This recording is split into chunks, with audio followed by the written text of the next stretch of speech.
staff, members of the public, and our snacking news media.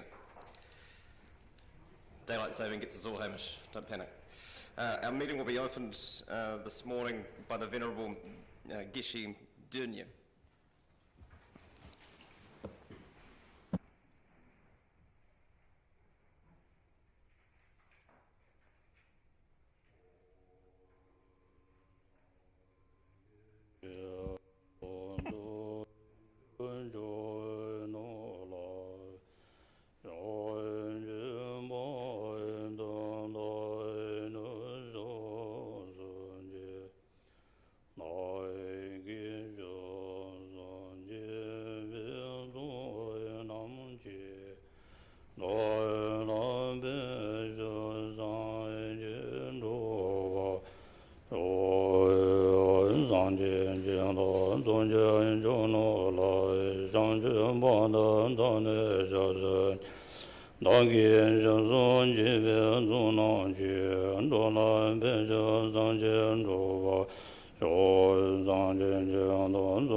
Brings us to public forum, where we'll be joined by Mr. Scott Wetherall, Chair of the Saddle Hill Community Board.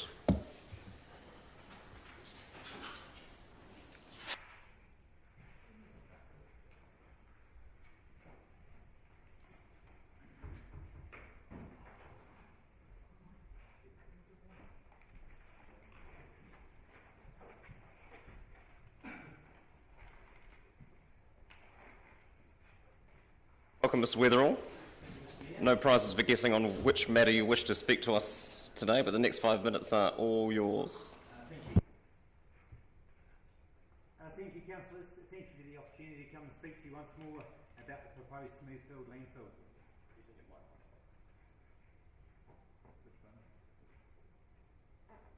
There's a picture of a microphone.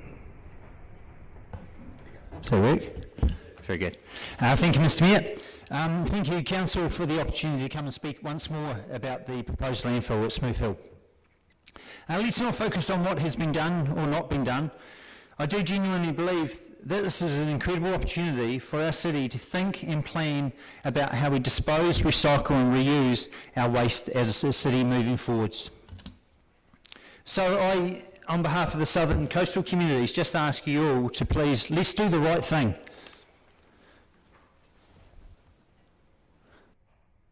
Let's make a resolution and a commitment to send our rubbish south for 2 to 3 years to allow us to do the right thing and to give ourselves some time. This would give us 5 years to rethink, but more importantly, work through what we need to do and where we potentially will dispose of our rubbish moving forwards. Our community and the many passionate people about this would help the council find what is best for all, including our environment.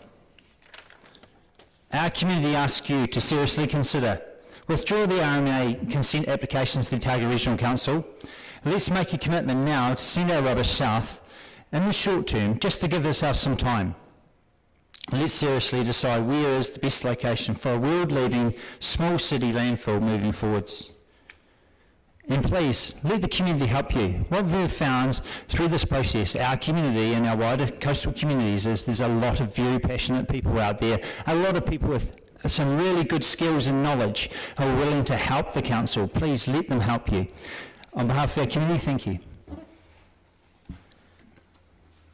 Thank you. Mr. Wetherall, are you happy to take questions if there are any? Absolutely. You haven't seen all my photos, so please give it a little bit of a moment. There appear to be none. Thank you. Received loud and clear. Thank you, sir. Item 3 is apologies. We've had apologies from Councillors Houlihan and Lorfiso, and I'll move that the apologies be accepted. Seconded, Councillor Gary. All those in favour? Aye. Those against? That's agreed. Confirmation of the agenda, item 4. I'll move that Council confirms the agenda with the following addition, that in regard to Standing Order 21.1, Standing Order 21.4 Option C be adopted in relation to moving and seconding and speaking to amendments. Seconded, Councillor Gary. All those in favour? Aye. Those against? That's agreed. Item 5, declarations of interest. Any amendments to be made to the interest register? In which case I'll move that Council notes the elected members' interest register, confirms the proposed management plan and notes the proposed management plan for the executive leadership team's interests. Seconded, Councillor Gary. All those in favour? Aye. Those against? That's agreed. Confirmation of minutes. I'll move that that Council confirms the public part of the minutes of the ordinary Council meetings held on the 25th of August and the 14th of September 2020. Seconded, Councillor Staines. Any discussion? Being none, I'll put it. All those in favour? Those against? That's agreed. Item 7, minutes of committees. Councillor Staines. Thank you, Worship. I move that Council notes Part A items 6 and 7 in public forum of the minutes of the Economic Development Committee meeting held on the 31st of August 2020 and approves the following Part B item of the minutes of the Economic Development Committee meeting on the 31st of August 2020. Item 5, terms of reference for the Grow Dunedin Partnership. Thank you. It's been seconded by Councillor Wiley. Is there any discussion? I'll put it. All those in favour? Aye. Those against? That's agreed. Finance and Council Controlled Organisations Committee. Councillor Lord. I'd like to move that the Council notes the minutes of the Finance and Council Controlled Organisations Committee meeting held on the 31st of August 2020. Seconded, Councillor Hall. All those in favour? Aye. Those against? That's agreed. Audit and Risk Subcommittee. Councillor Lord. I'd also like to recommend that the Council notes the minutes of the Audit and Risk Subcommittee meeting held on the 2nd of July 2020 and that takes the Part C items of the minutes of the Audit and Risk Subcommittee held on Thursday in the non-public part of the meeting. Thank you. Seconded, Councillor Hall. All those in favour? Aye. Those against? That's agreed. Item 11, the Council Forward Work Programme. Apologies. Item 10. Sorry, it's filed under reports and not minutes in my agenda. I'll move that Council confirms the public part of the minutes of the Council meeting held on the 17th September 2020 as a true and correct record. Seconded, Councillor Gary. All those in favour? Aye. Those against? That's agreed. Item 11, this time the Council Forward Work Programme. Any questions? Someone like to move? Moved Councillor Lord, seconded Councillor Elder. Any discussion? I'll put it. All those in favour? Aye. Those against? That's agreed. Item 12, actions from resolutions of council meetings. Any questions? Oh, Councillor Elder. No, it's all right. I'm happy to move. I think you moved. Councillor Elder, seconded Councillor Staines. Any discussion? I'll put it. All those in favour? Oh, sorry. Councillor Elder. I just want to note that this is a considerable amount of work done by staff to get this program of work up and running so that we can see the forward progress of resolutions and work streams. And I really want to thank the staff for all the hard work that they've done on this, because it enables us to have a clear picture of movement on resolutions and work streams, which is really helpful for us as councillors. So thank you very much, Sandy and all the staff, for doing this piece of work. Thank you. I'll put the motion. All those in favour? Aye. Those against? That's agreed. Item 13, update on the Zero Carbon Work Programme and Zero Carbon 2030 Alliance concept. Mr. West.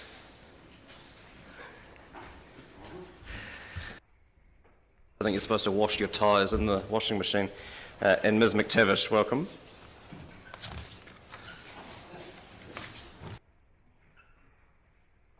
Unfair of me, it could have been the tumble dryer. Questions, councillors? Councillor Manovis.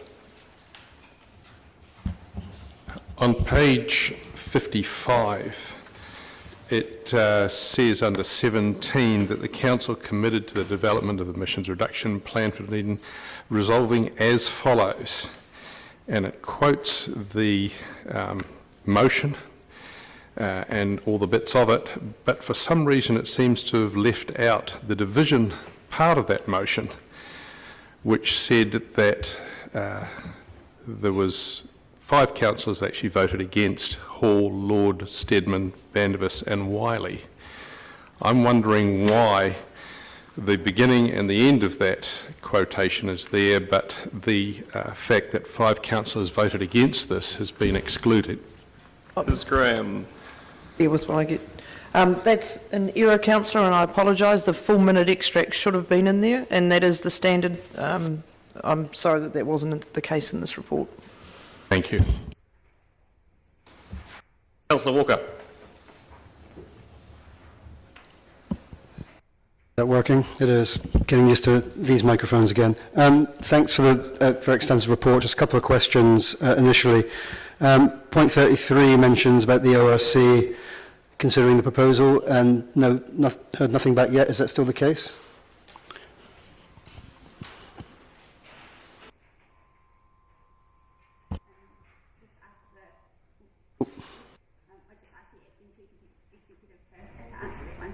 Your mic's not working. Yep, it's been a long time. And the question was for you, as it turns out. With the GSO. Did you hear the question? Sorry. Just basically, point 33 alludes to the fact that the ORC was considering the proposal, waiting to hear back from them. Is that still the case? Yes, it is. Okay, thank you. And the second question is, I guess, quite a hard question to answer, I guess, but in terms of the previous Energy Leaders Accord, have you got any idea how we can best ensure that any new entity doesn't sort of become beset with ennui in the same way that that previous accord was? I'm really sorry, I don't know why this mic isn't working. If everyone can hear me, I can progress. Oh, there we go. We're up and running. Thank you. Yeah, great question. In discussing, obviously, not having been involved in the early days of that accord, I don't have first-hand experience of why that didn't fly. However, I have had a number of conversations with stakeholders that were party to that accord, and the general themes around feedback that have come back around that is that possibly it tried to do too much too quickly, that it tried to be too big too quickly, that perhaps there was a bit of lack of clarity about who or which was the driving entity behind it, so a bit of a lack of ownership. And so those are all things that we have sought to rectify in the early conversations that we've had around this potential alliance. Councillor Parker.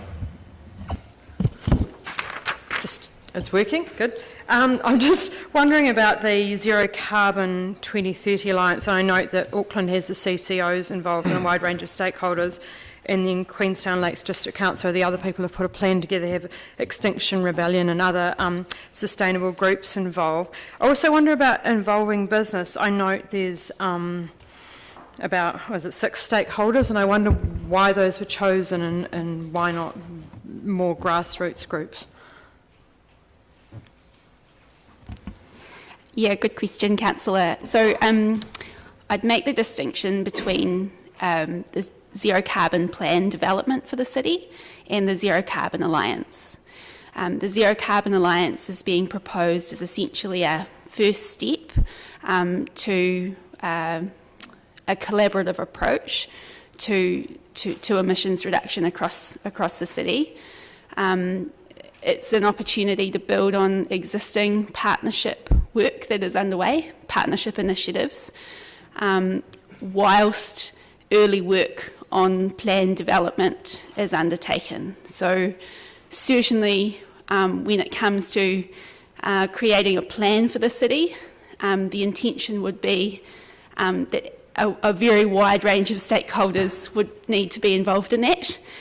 The Zero Carbon Alliance and the entities, whichever entities councillors choose that they wish to approach as part of that, would be one of those stakeholder groups. So absolutely you would want the business sector to be involved, absolutely the community sector, absolutely mana whenua and other stakeholders. So I would just make that caution, that distinction between plan development and initial partnership work. So following on from that, I'm just concerned about the time having council declared a climate emergency, and then it's taken this amount of time to do these papers and come back and then talk about forming a group. And given that it took Grow Dunedin Partnership a year to agree on a revised terms of reference, and there's other stakeholder groups involved, I wonder if you've got a timeline to get the terms of reference out and agreed so that we can move faster on this. Yeah, so the target timeframe, it will obviously depend on what councillors decide today, but were councillors to endorse this concept, this would be a priority for the council resource that is currently applied to the Zero Carbon Work Programme. Following on from that, it might be a tricky question. Don't quite know how to ask it.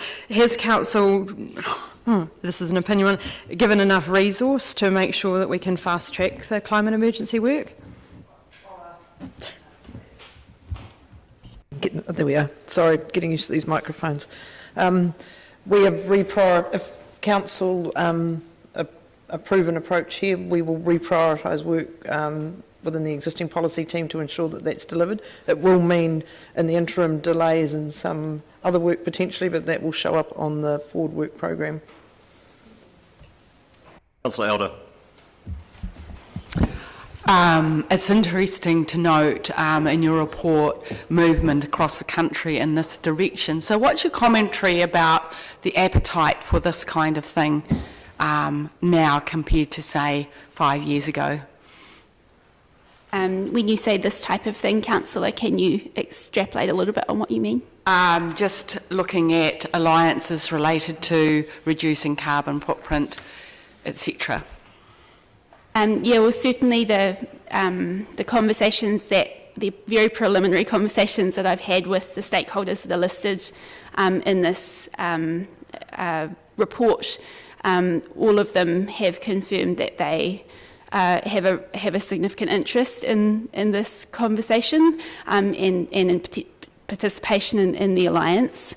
For the majority of them, I think with the exception perhaps of the Otago Regional Council, all of them have targets relating to emissions reduction or a strategy in place around emissions reduction. For three of them, they have a 2030, have significant ambition to cut, or they have ambition to cut emissions significantly by 2030. So the likes of the university and the Polytech are targeting net neutrality by 2030, which aligns with the council's ambition. I think for the SDHB, it's more like 80% reduction by 2030, but it's still significant. So there's significant alignment across the city with targets. So the strength of an alliance, what would you say a strength of alliance would give to the city? Well, I think in the conversations that I've had, it seems clear that there are opportunities to leverage existing partnership and existing relationships in this area to deliver more significant emissions reduction than is currently being delivered. And So the partnership, or the intention of the partnership, would be to strengthen those connections and to strengthen that work that is already happening, to build on that basis. Thank you. Councillor Lord.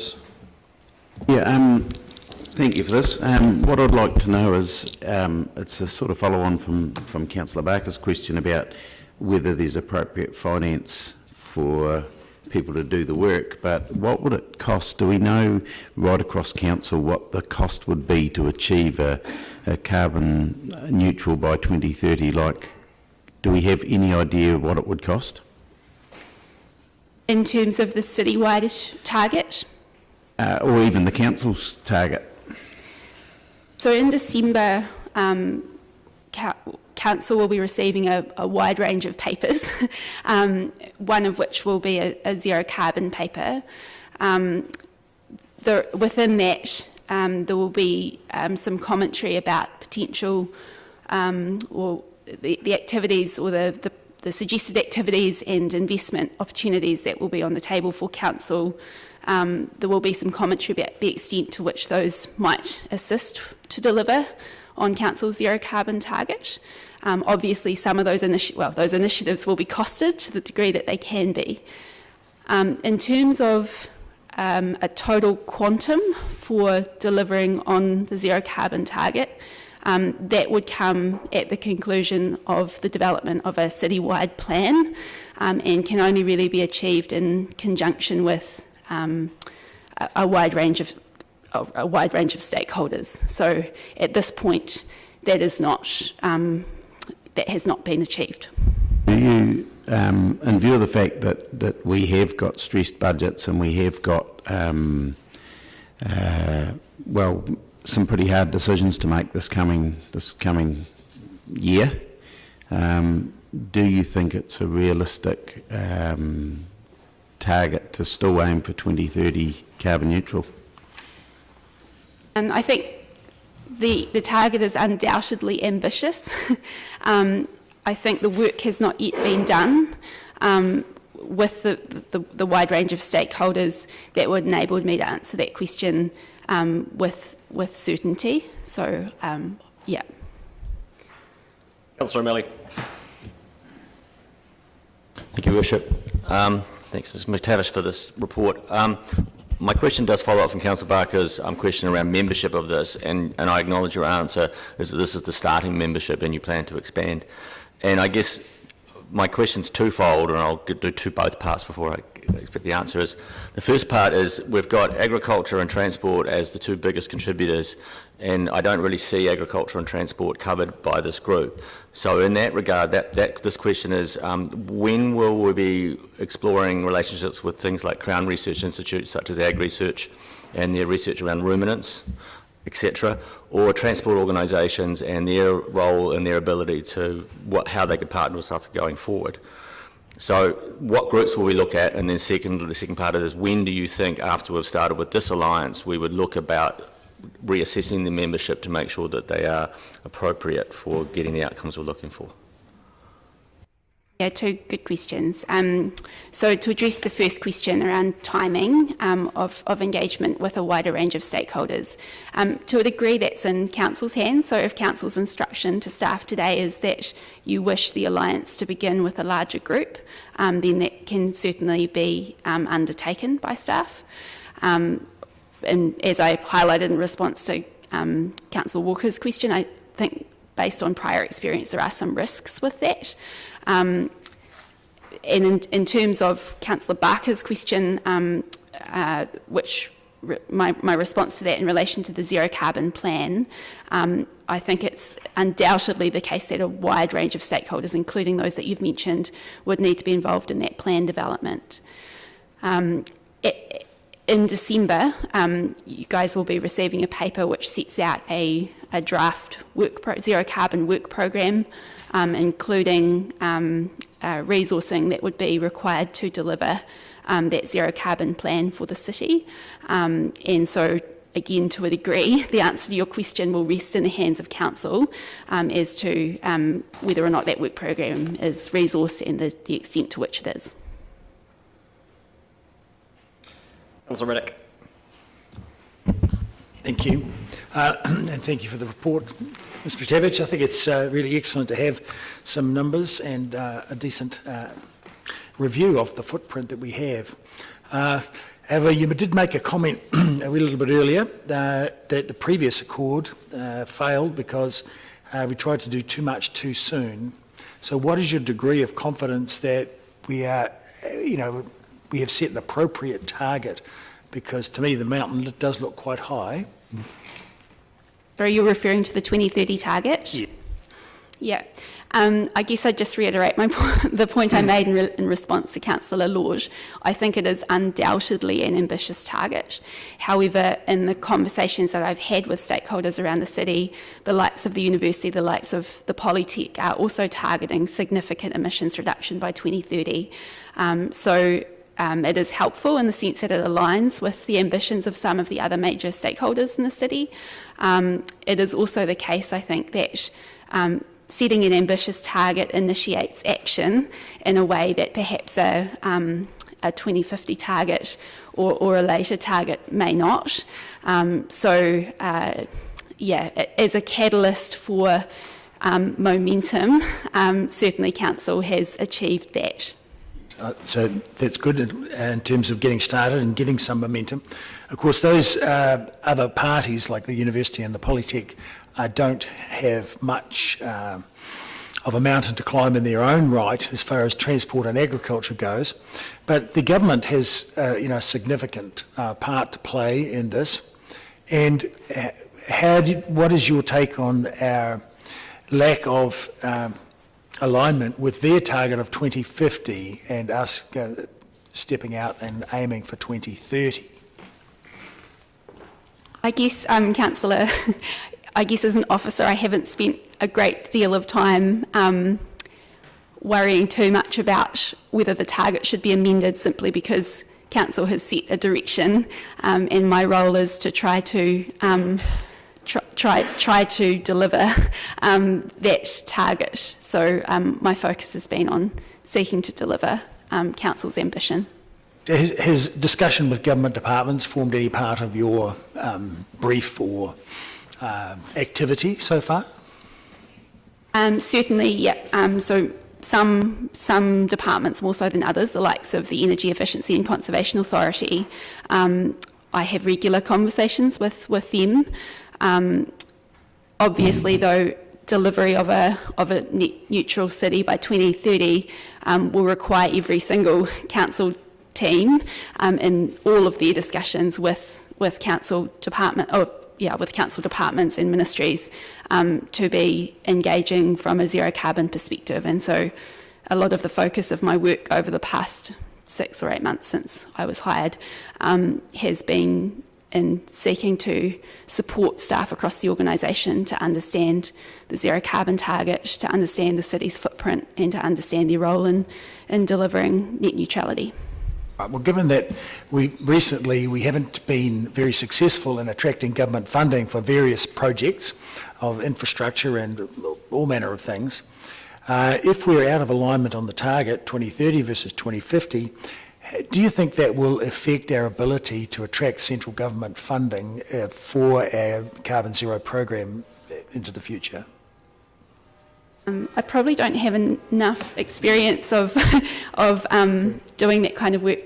I wonder whether... I guess, Councillor, that's a very hard question to answer at this stage. We've got a general election in 3 weeks' time, and who knows what the outcome will be. So, I guess all we can do as an organisation is show our commitment to this target and work with central government and see what the future brings. It's hard to respond to that, I guess. So in terms of actually achieving that 2030 target, given, as Councillor O'Malley points out, agriculture and transport are the largest sources of carbon that we have, what ability do we have as a council to exercise control over those elements?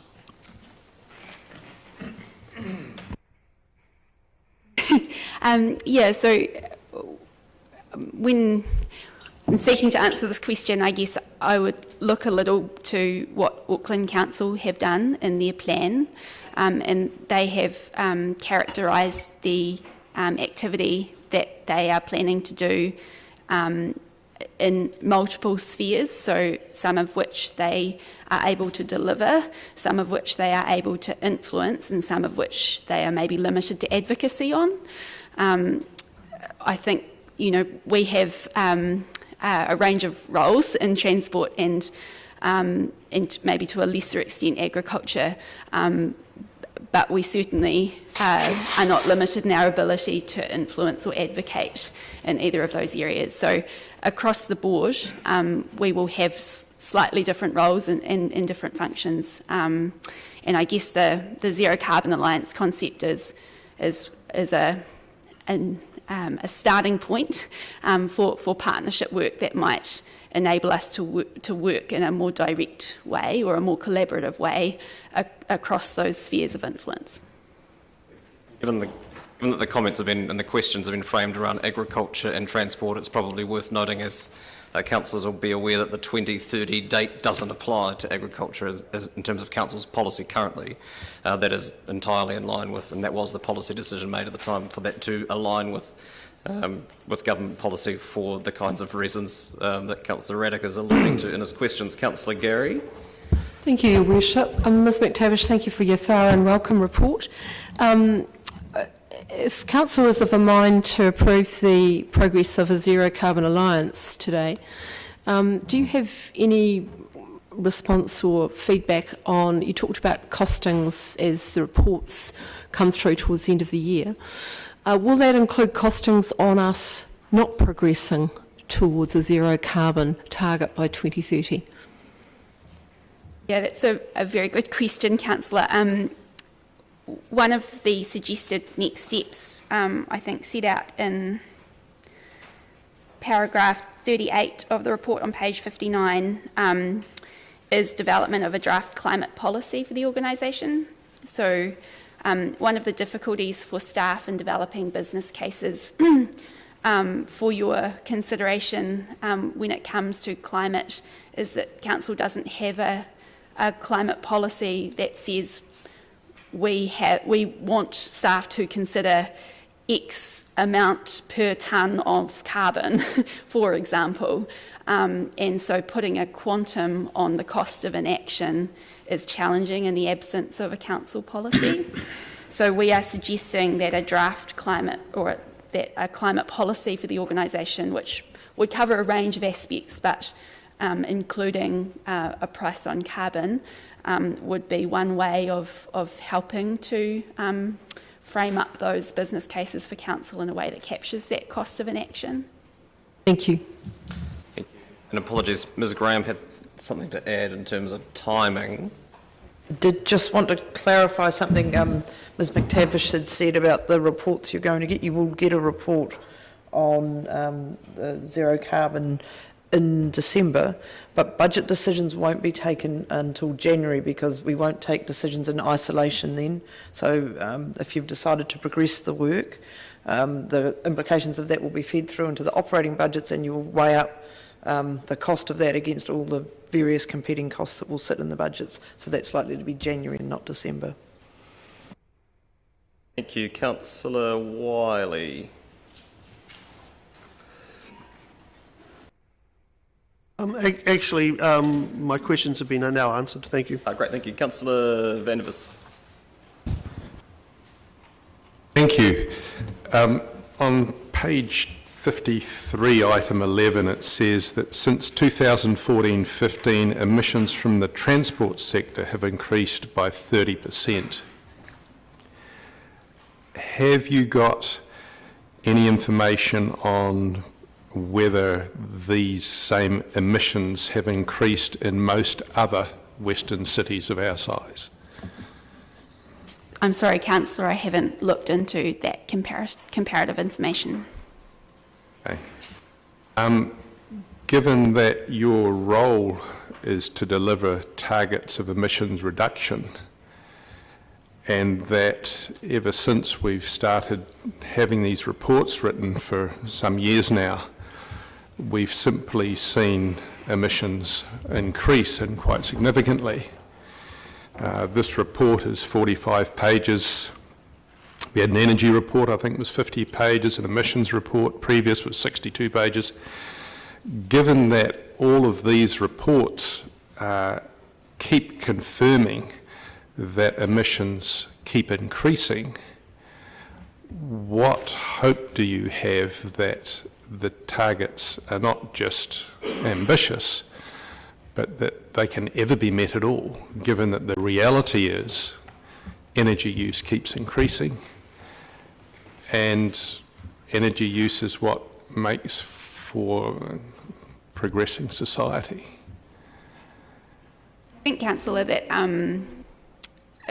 it is certainly the case that there is a significant amount of work to do, but there are definitely, there is an evidence base from a number of cities overseas that suggests there are things that we can do that will reduce emissions.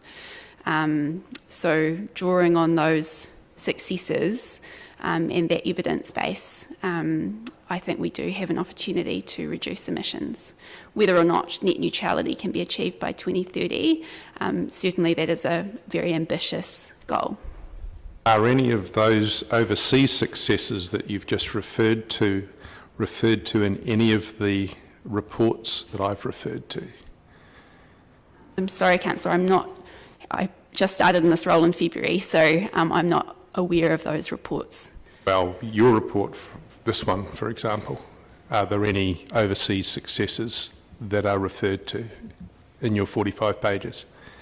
This report was not seeking to deliver that information, but if it is the wish of Council for us to do some comparative analysis, that can be done. I was just hoping that in order for us to have some hope that this might be able to be successful, that examples of success elsewhere might be encouraging. Thank you. Councillor Wiley. Thank you, Your Worship. Ms McTavish, looking at the Council's funding of this work program to date and around the 2030 work of 525 and 572 in the 21-22 year, is this going to create any more cost, or is this within the current budgets? So I guess just to clarify that 1.1 million over 2 years, the majority of that funding, that was for the climate work across the organisation. So the majority of that funding went to the South Dunedin Future Initiative. I haven't got the exact quantums in front of me, but I think last financial year, the amount that was allocated to zero carbon work and broader climate change adaptation work together was about 140,000, and that's risen this financial year to something more like 270,000. So that's, I guess, looking backwards, or the current situation. Looking forwards, the Council's climate resilience work program that it put in place was just for that 2-year period. So if Council wishes to see the work program continue, then it will need to consider resourcing for that program, and a report will be coming as part of 10-year plan deliberations for you guys to consider. Okay, so essentially, just so I've got clear in my mind, that the funding that we've had to date is pretty much already allocated, and this is on top of? When you say this is on top of, which element are you talking about? Well, when I think of the work that's going to have to go into setting up the alliance and the work, anytime you set up a program like this and a grouping like this, there's quite a lot of support that goes with it. Is that budgeted within current budgets, or are we going to have to find new money to support it? Question. The reason why this paper is framed up in the context of the Energy Leaders Accord, the way it is that Council already has in its budgets, forward budgets, an allocation for an energy plan coordinator role and energy plan project budget. It is considered that were Council to endorse Zero Carbon Alliance, that would supersede the existing Energy Leaders Accord and would be supported through energy plan budgets. Okay. Then, looking at, again, government policy, regardless of whatever government, has any of the parties signalled that they will be funding or supporting initiatives like this, and with dollars to advance a 2030 program, where they're currently sitting at 2050? And I'm thinking how, if this was to proceed the way you've presented in this paper, and again, obviously, we're going to be discussing this in December and January, are we putting the cart before the horse right now and discussing it before the election rather than after the election, when we know what government might be wanting to achieve? I guess it's for council to determine. In terms of the timing, just cognisant of council's 2030 target and the need to get early collaboration in place, we brought this paper to you as soon as it was ready for your consideration. But should council wish to reconsider the timing of any further work on the alliance, then it is certainly open to council to do so. Okay. Thank you for that answer. And construction is going to be a big part of our city over the next 10 years, and obviously we're going to have a lot of discussion. I note that 3 of the partners in the sense of the Southern District Health Board, University of Otago and Otago Polytech all have big construction projects in process or about to get underway. And when I look at the impact of construction within our carbon footprint of the city, is there not that clash of industries as such with goals and targets? Yeah, I mean, I think certainly the fact that each or a number of the potential founding partners of the alliance, the fact that they all have major construction programs on their books, that in itself is an opportunity to minimise or work to reduce emissions from that activity. But certainly it is the case that construction activity, even if you exclude the embodied emissions associated with the materials that go in, the construction activity itself does have an impact on emissions profiles for the city. Okay. And sorry if I missed it within the report, but as I was reading through it again last night, Otago Regional Council, do they have a 2030 goal? No, not at this stage. Okay. Southern District Health Board, do they have a 20? Okay. University of Otago and the Otago Polytechnic. Okay, cool. So that's a yes to all of them, because I'm conscious that people are watching this as well as not just us in this room. So yeah, so is that a yes to all of them? With the exception of the Otago Regional Council, and Ngaitahu have a climate change strategy. I'm not aware of a 2030 goal specifically for the Runaka. Thank you. Thank you. From paragraphs 26 onwards, it outlines the various commitments that the proposed partners have made up until this point. Councillor Lord. Sorry, I meant to ask this question earlier. Jinty, in the report on... oh, goodness. Paragraphs 8 and 9, it talks about the fact that this is production-based reports. Now, I'm just... it's a tricky question to ask because I don't know how to ask it better, but things like agriculture, I would say that we're probably some of the most efficient farmers in the world, and there's other parts of the... and I realise what the Mayor said, that it's no longer, or it's not part of the goal, agriculture, but if we...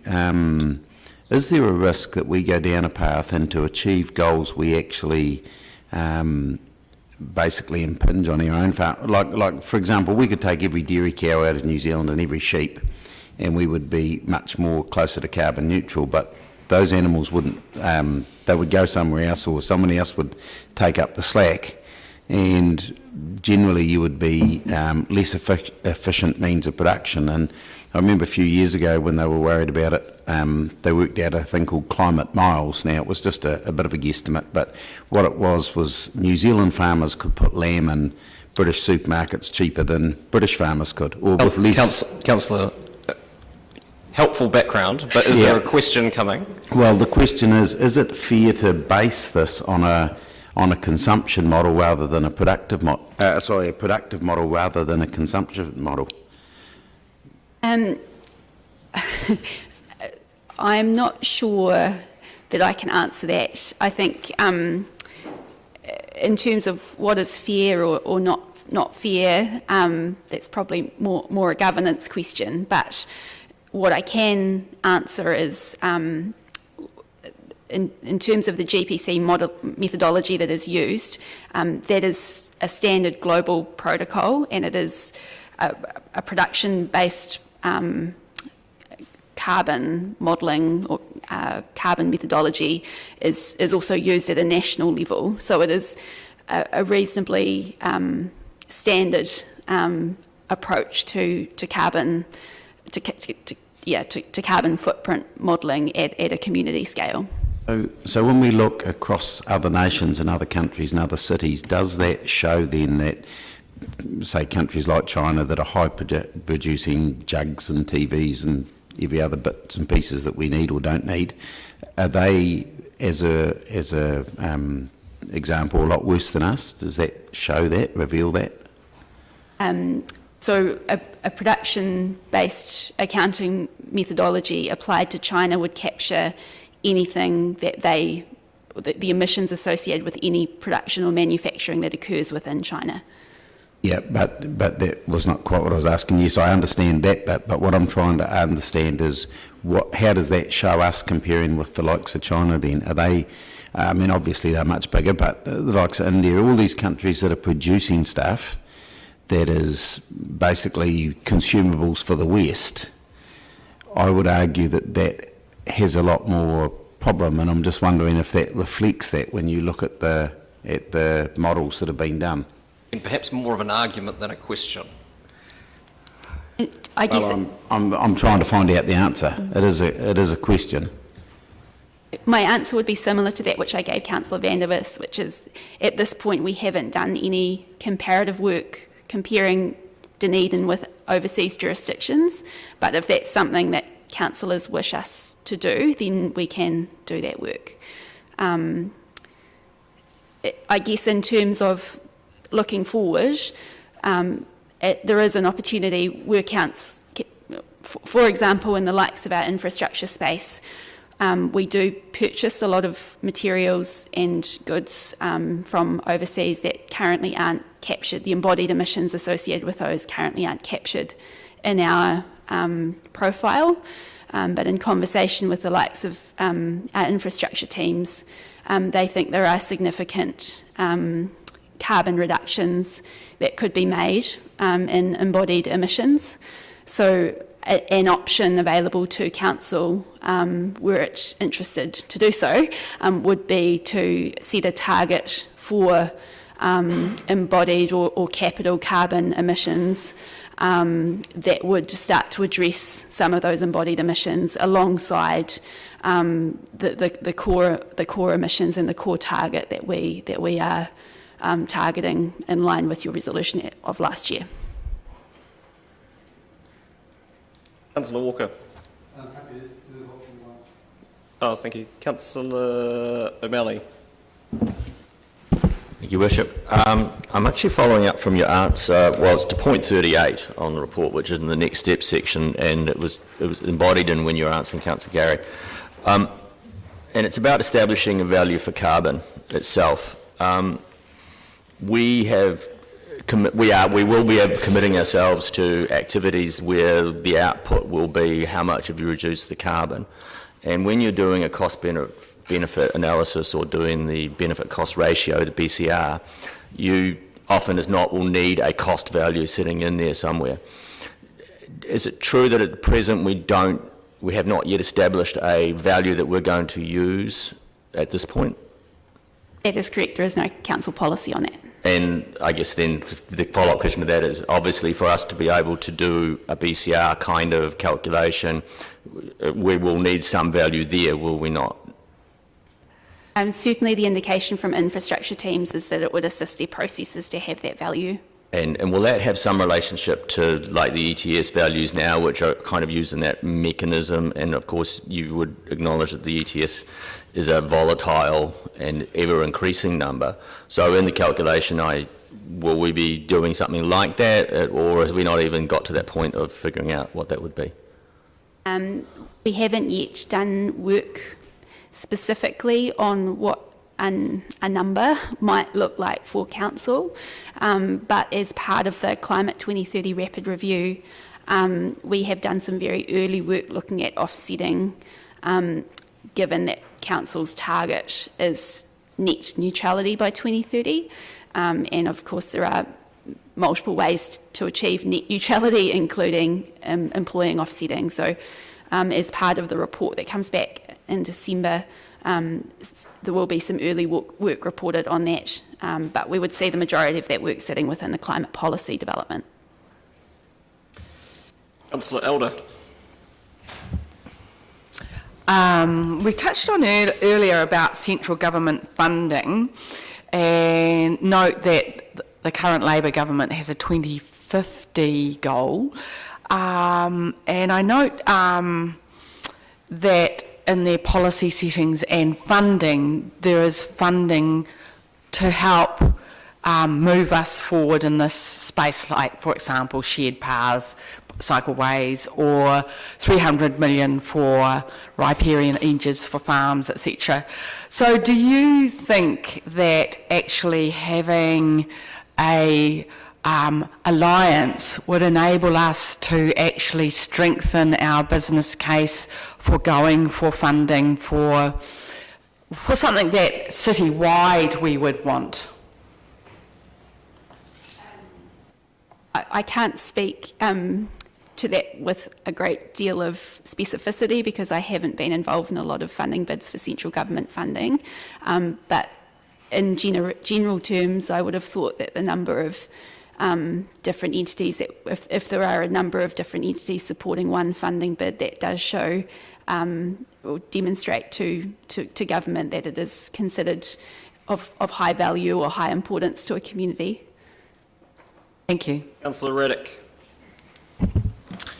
Yes, given that the various entities that are listed in the initial alliance plan, they are largely looking for their zero carbon targets within their own operations, which is a much smaller term of reference compared to us when we're looking for citywide achievement. So there's a fairly huge disconnect there between those two targets. So to me, it would be logical to try and expand this alliance to take in more and more organisations who would then look to decrease their own carbon usage to zero, net zero. Is that part of the plan? Yeah, so certainly, as set out in the report, the ambition would be to grow the alliance over time. The suggested approach of starting small is simply based on, is certainly not based on the concept that small is ideal from an emissions reduction perspective, but the history or the experience of those that were involved in the Energy Leaders Accord suggests that starting small from a partnership perspective, building up the relationship, building up the processes, developing a way of working is probably the best first step to take. So that is why we are recommending that approach. Right. And given that these are the largest other employers in town, they have been selected not just because of their size, but because of their importance from in the case of Mana Whenua, from a Te Tiriti perspective, and in the case of the others, because we have existing partnership work, emissions-related partnership work already underway with those organisations, so there is a basis upon which to build. So have you already formulated a list based on size or employment, number of employees or any other kind of factor, or not yet? We've done an initial brainstorm, but obviously that would be a conversation with council once we get the terms of reference, a draft terms of reference sorted. We would bring that back to you as governors to give us a direction on whether you're comfortable with those criteria. Moved by Councillor Walker. Is there a seconder? Seconded Councillor Gary. Would you like to speak to it, Councillor?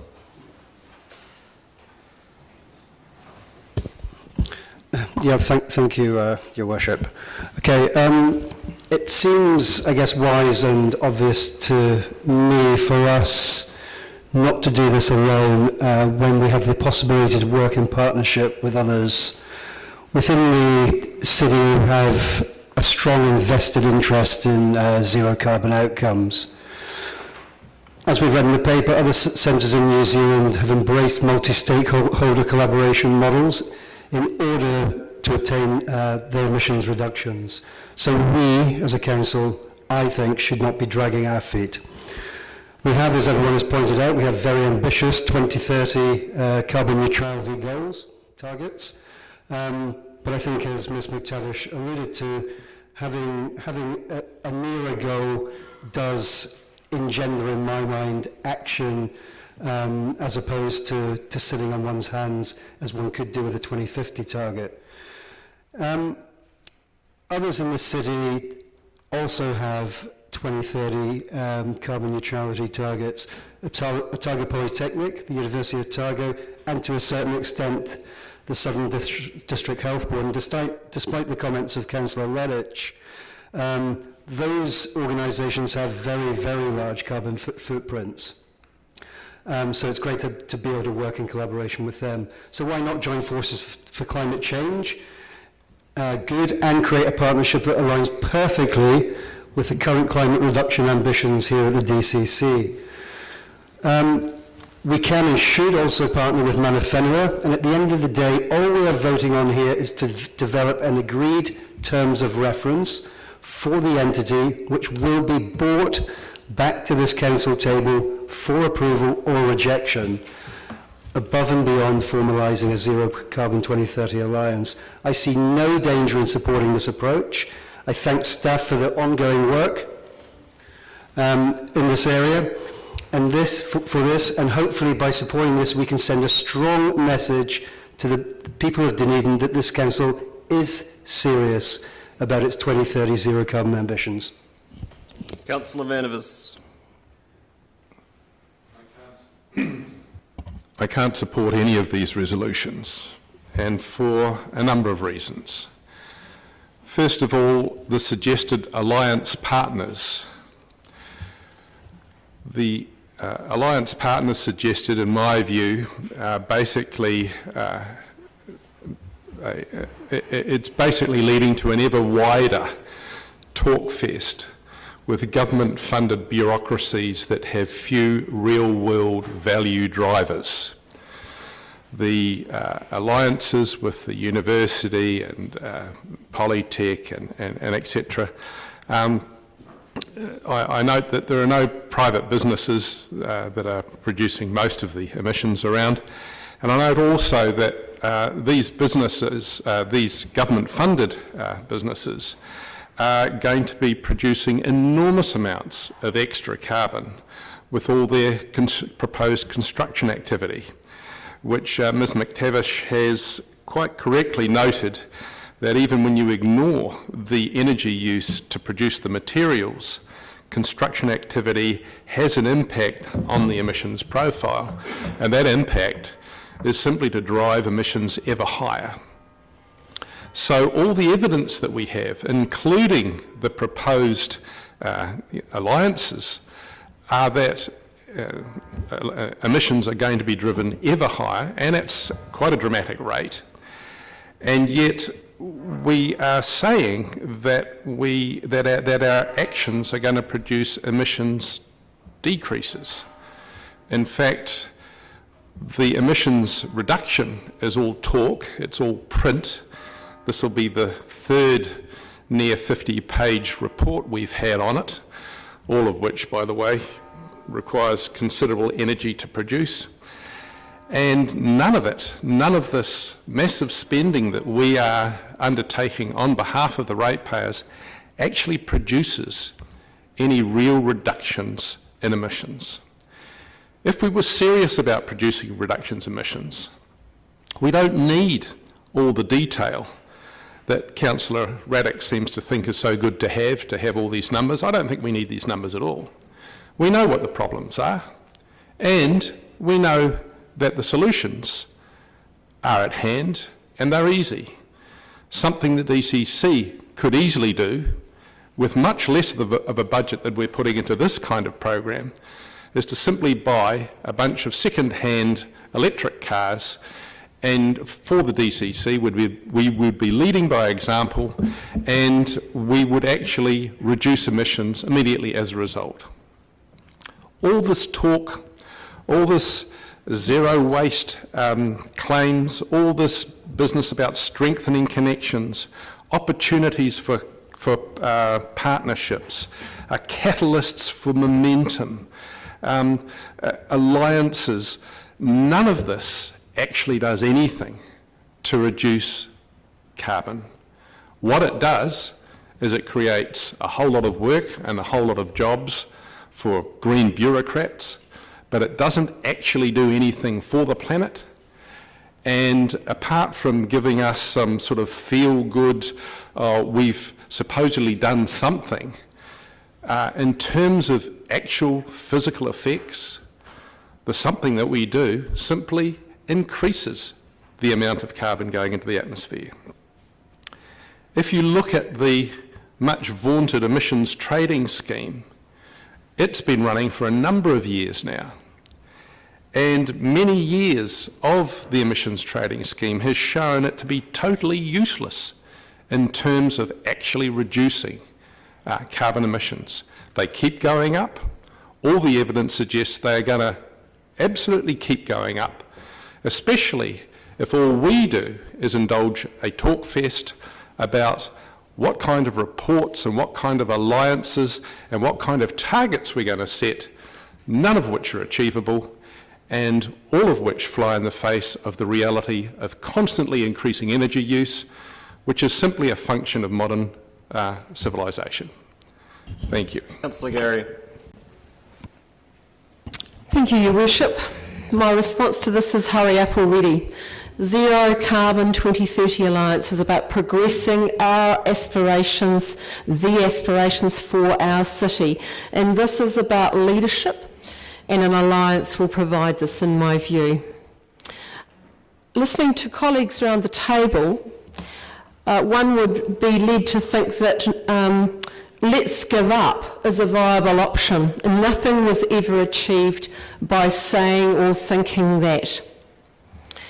This is mainstream, it's not extreme.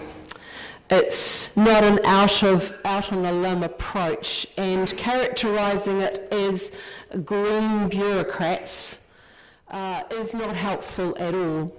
I'm nearly 65. I don't belong to a political party, but I do have a view of the future, and I think about the young people that are not sitting around this table. This is taking an evidence-based approach, and I think this alliance will help everyone to focus. There'll be strength in a partnership and will allow some quick wins. I want to thank the staff for their considerable work, and in particular Ms McTavish for a very fulsome and thorough report which really helped to inform us.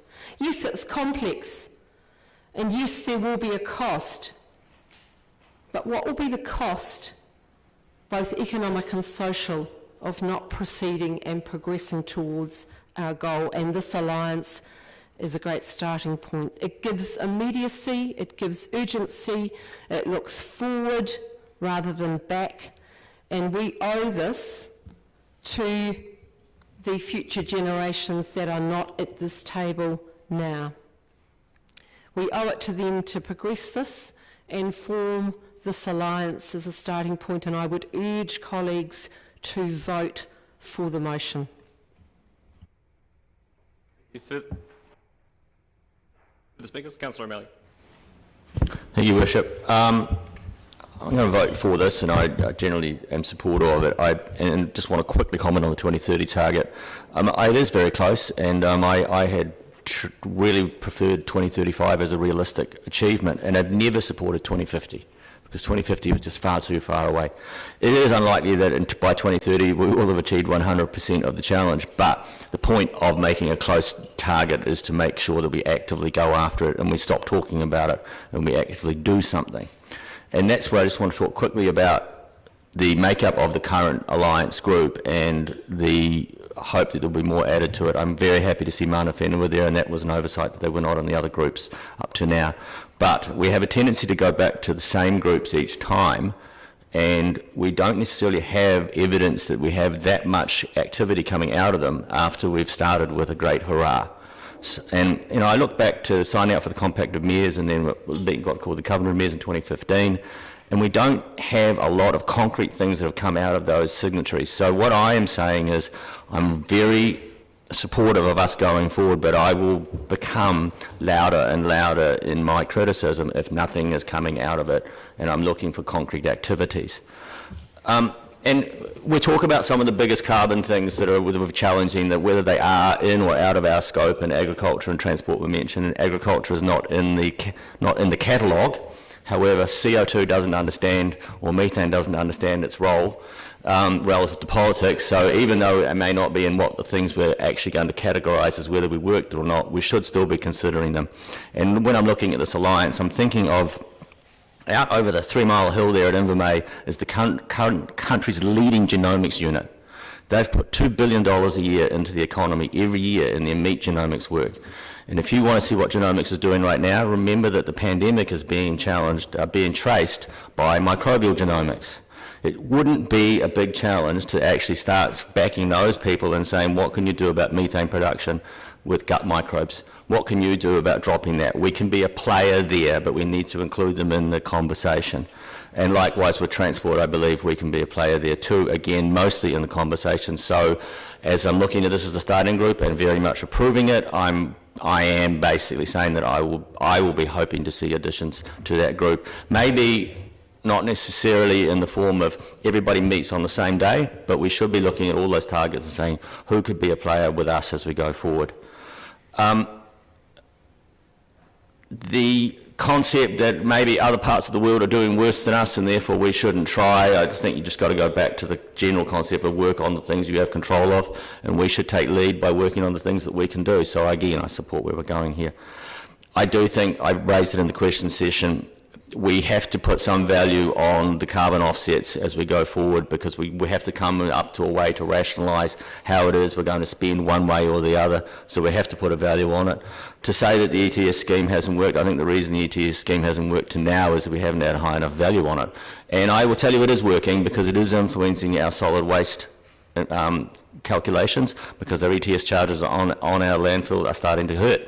And they will screamingly hurt soon, and that will influence our behaviour. So this kind of methodology does work. We'll probably just set the volume too low. In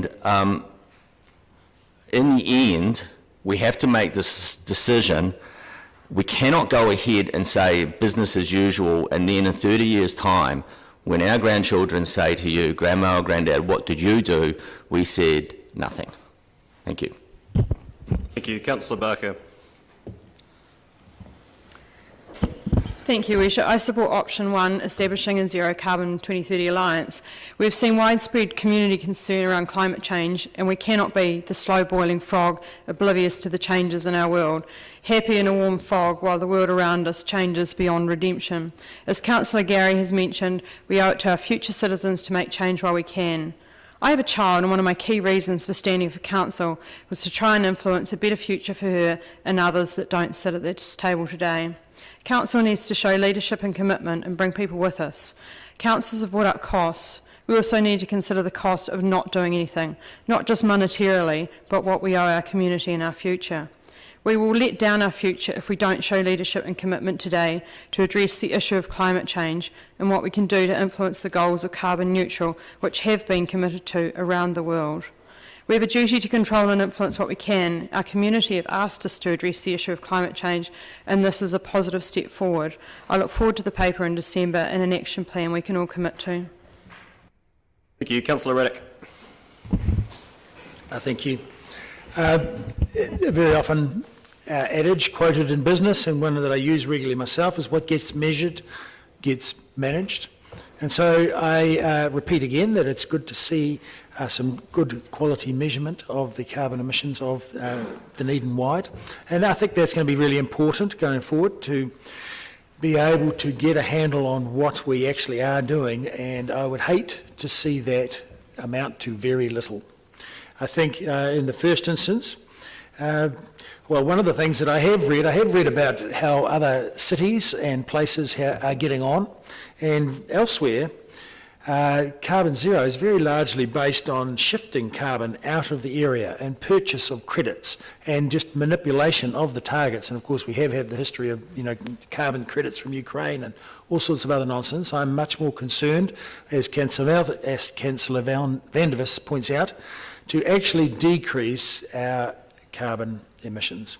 So I think it should start with our operations first, and then obviously include, rope in those alliance partners and focus on their operations, and thereafter expand the number of alliance partners that we have, so that everybody in turn is focusing on their own operations and decreasing their carbon output, and thus setting better and wider and larger examples to the greater population and the whole of our city area to decrease our carbon. So I think it's critically important that we actually do something, so therefore I will support in principle. I think it's a very early target, 2030. However, we might as well aim at something, and I'd sooner be working towards something than sitting about doing nothing. Thank you. Councillor Hall.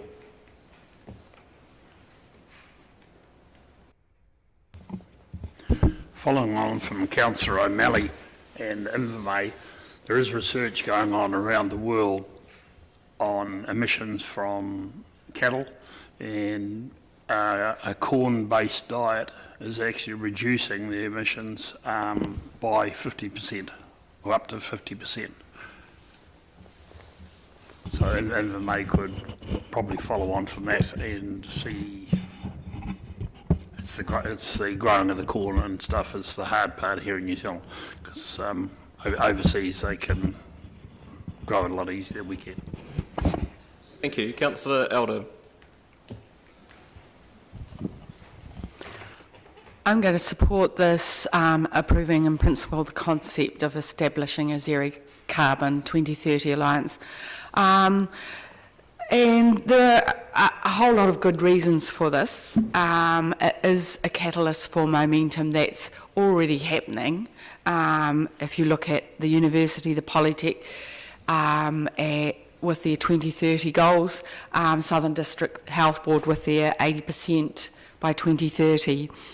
I also see central government moving in this direction. So the government at present, the Labor government, had a 2050 goal. What it does is having an alliance and working together means we can start to have a shared vision and alignment, and actually start working together, so that in fact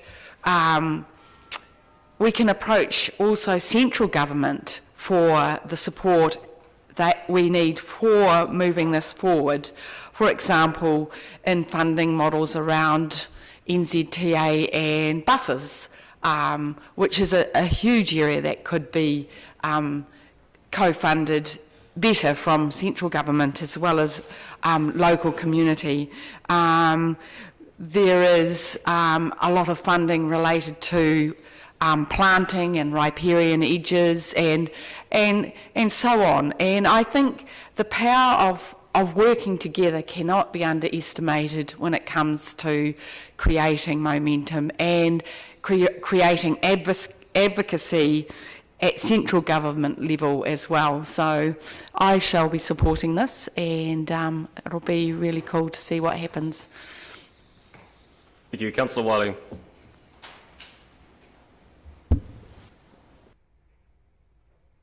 Firstly, I did not support the Council's zero carbon 2030 target. And I did that for a number of reasons. One, and the key one being, to me, it's totally unrealistic. But in looking at the motion that we have in front of you, this is not about debating the 2030 target. It's not about basically looking at budgets and the costs. We'll get that later in our through the 10-year plan, whether it's December, January. This is about noting the work program.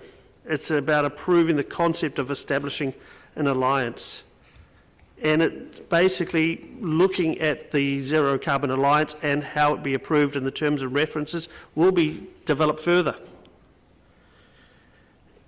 So essentially, when I look at the DCC and our goal of 2030, we were doomed to fail, in my opinion. The council can't do it alone. It's got to be a shared vision. It's got to be working together. It's got to be team approach. Whatever words you want to use, we essentially have to work with other parties around the city should we be going in this direction to have some measure of success. But the bottom line I look at is we cannot put the burden on our ratepayers to do this. And the rhetoric from central government goes around and around. They have to step up and support this. And if there's one thing that this alliance does, it increases the government recognition of what Dunedin is doing, then I can support it. But what I find time and time again, and no matter which government is in power, is they set ideas and concepts for councils to implement, but don't give us the resources to do it. This is not a Dunedin issue, it's a national issue. And whether you support 2030 or 2050 or even 2040, whatever the case is, a lot of these issues are out of our control. And when we look at transport as such, or construction, a lot of the government money around construction, whether it's the hospital, the university building a new building, or the Polytech, is going to have an impact. So there is a bigger story to be had. And again, I go back to what's in front of us at the moment and what we're going to be voting on. It's noting, it's approving, and it's noting. So on that basis, I will support what we have today. Thank you. Thank you. Councillor Stones. Thank you, Your Worship. I have to say that today I've been somewhat disturbed by some of the questioning, which would indicate that there is a view that having 2030 as a target is unreasonable. The world's burning, literally. Climate change, the effect of carbon, is not something we can ignore. And I guess you could take the argument that little old Dunedin putting its finger in the dike won't do any good. But we have to show some leadership amongst our community.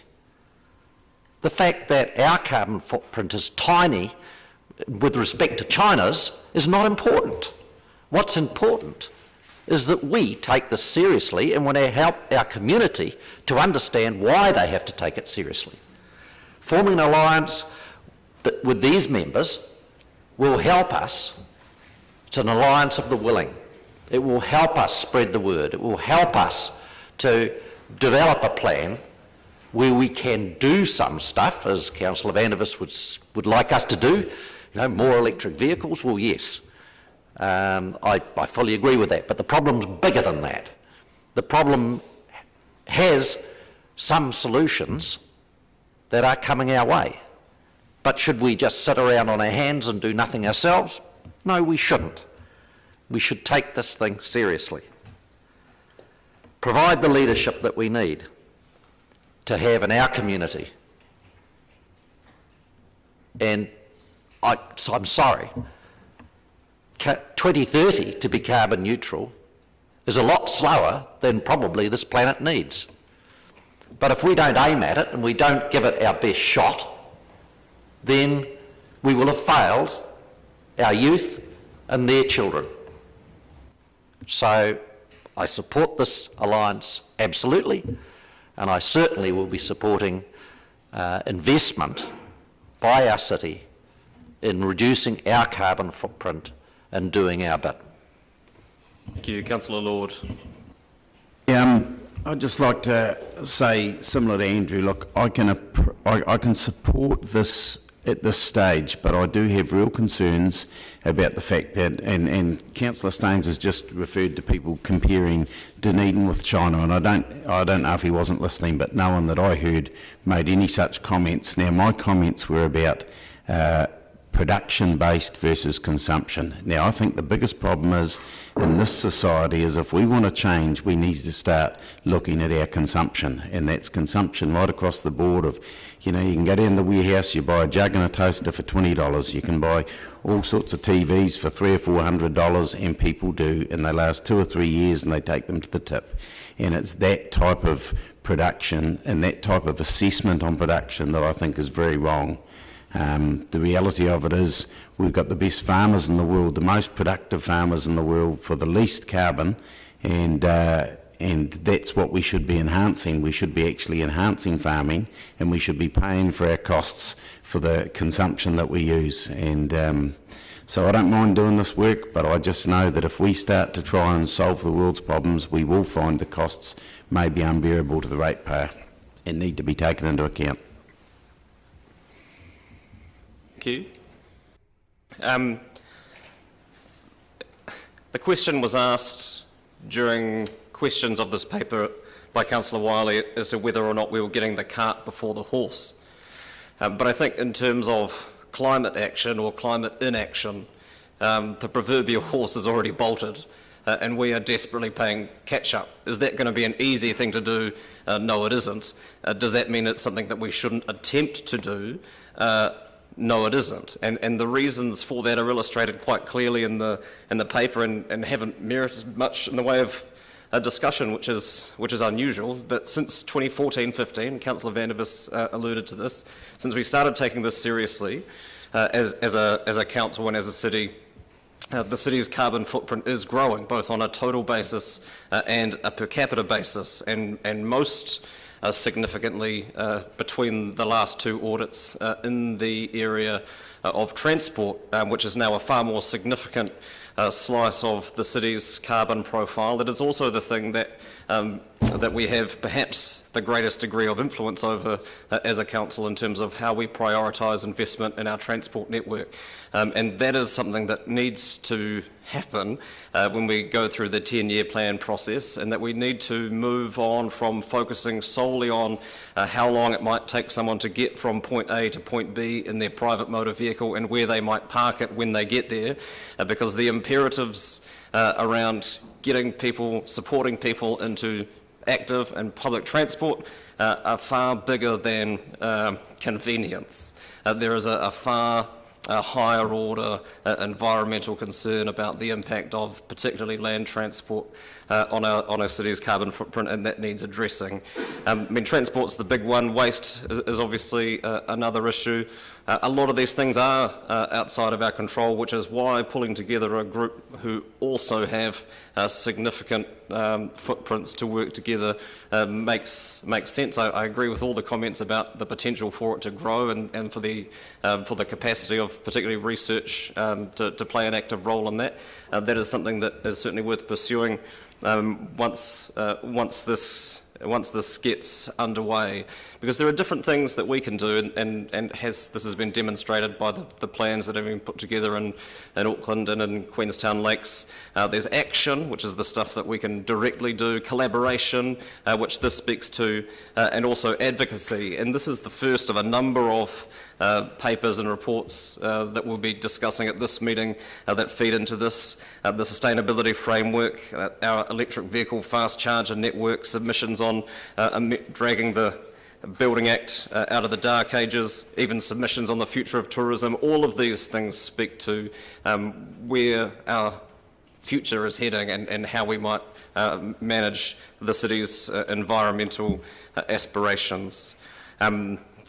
I agree with the comments that Councillor O'Malley has made around the emissions trading scheme. If a free market model was ever going to work, and I have my doubts, it was never going to work if you put a cap on how much carbon cost, which is effectively what we've done up until very recently, and we're only really starting to see what the ETS might do in the very recent past.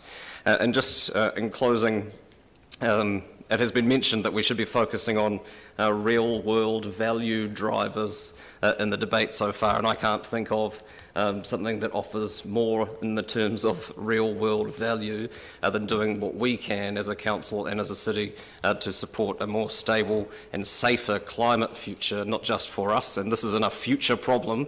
As anybody who has friends or family in Australia or California or Brazil or the Pacific Islands, you know, the effects of the inertia up to this point are already being felt at a local, national and global scale, and I think this is a useful way of framing up what will be far more meaningful discussions and debates, as Councillor Staines has said, around how we invest in getting it done over the next 10 years through our budget setting process. Councillor Walker, your right of reply. Yep, I'll try and be brief. Firstly, pat on the back to Councillor Staines for his comments. I fully endorse them, and you are great fun when you get passionate. 2030, of course, is ambitious, but the very reason we're moving towards action proves a target we can see and feel is justified. I can almost guarantee if we had a 2050 target, we wouldn't be sitting here now having this discussion. And also, council buying a bunch of second-hand electric cars simply does not cut the mustard, I'm sorry. But also doing nothing now is also not an option. It's a kick in the guts for the thousands of people who have marched on the streets of Dunedin and throughout New Zealand and who continue to ask for climate action now. I'm proud hearing the comments around this table from most other councillors who support recognising the demands of the largely younger members of this wonderful city in doing something about climate change. Whether we like it or not, Dunedin is, after the pandemic is controlled, going to face the biggest crisis: climate change and global ecosystem change. So let's make sure we are ready. Thank you. Take it by division. Councillor Barker. Aye. Councillor Benson-Pope. Councillor Elder. Councillor Gary. Aye. Councillor Hall. Councillor Lord. Aye. Councillor O'Malley. Councillor Raddick. Councillor Staines. Aye. Councillor Vandervis. No. Councillor Walker. Councillor Wiley. Your Worship. Aye. Carried 12-1. Thank you. Item 13, update on the zero carbon work program. No, sorry, item 14, sustainability framework options.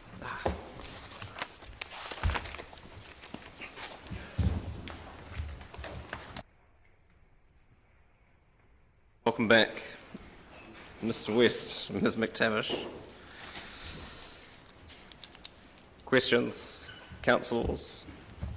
Councillor Barker reaching for a microphone.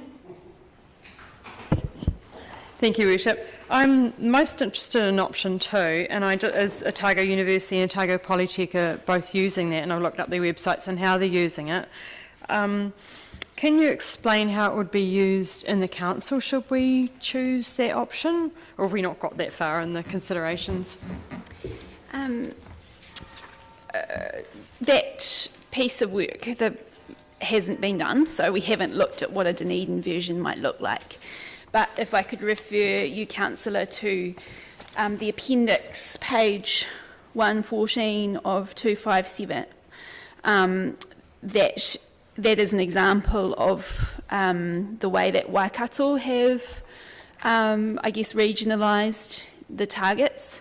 So that is one approach. I guess the concern with that sort of approach is that the targets do become very local, so perhaps some of that global ambition is lost. For example, a focus on children living below the poverty line in Waikato doesn't necessarily address the global nature of that goal, as it doesn't address poverty elsewhere. Councillor O'Malley. Thank you, Your Worship. I guess following up from that question, to what extent does following one of these versus the other cause us to either go in a direction or not go in a direction? I'm looking at the first option, the Treasury one. It's got the 4 components to it, whereas the United Nations has a series, and when they've adopted the UN one, have said these ones are relevant and these ones are not relevant, and have made their own group. Do you believe that if we take one over the other, any one of these over the others will end up having different outcomes, or is this really a model for assessing how we're going forward?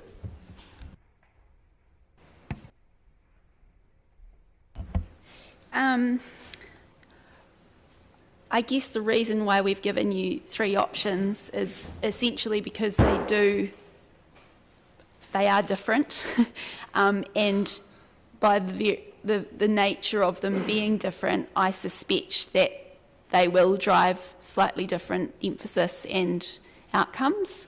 I'm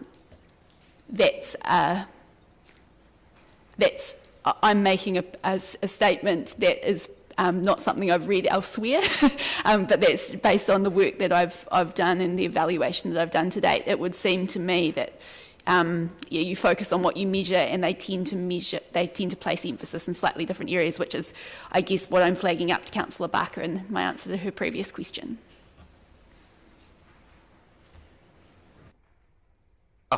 Councillor Raddick. At our workshop on this subject, I suggested one of the models shown was a reconceptualisation of the donut economics model from using a Te Ao Māori approach, and I suggested using that donut with and then blending that with the 4 capitals approach which Treasury and OEC do use. That would give us, to me, a very simple and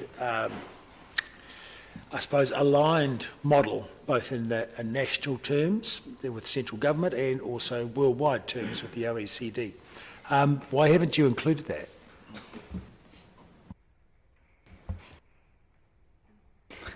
So, thanks, Councillor. In our initial engagement with Ōkaha, their clear signal was that there is no one Te Ao Māori perspective on sustainability, and that it is, from their perspective, they would like to go through a process, were they to engage in this, they would go through their own process to define the values around sustainability that are most important to them, and they would then bring those to the table as part of a co-design or redesign process, or as part of a peer review, depending on which process we end up going through.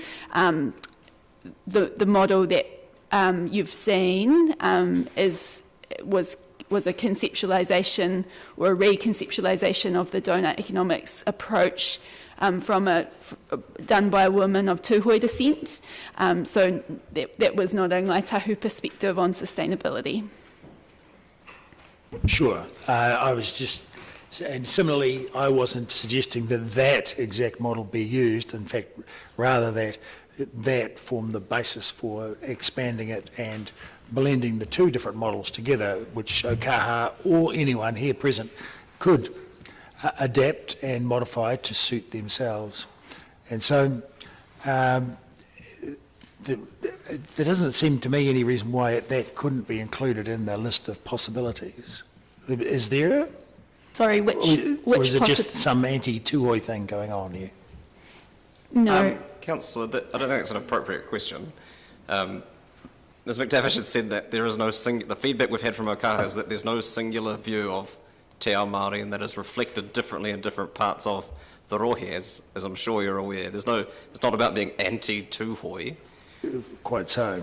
Well, I wasn't suggesting that exact model be taken up, suggesting that an incorporation of the two different models be used. So I don't understand why that couldn't be incorporated.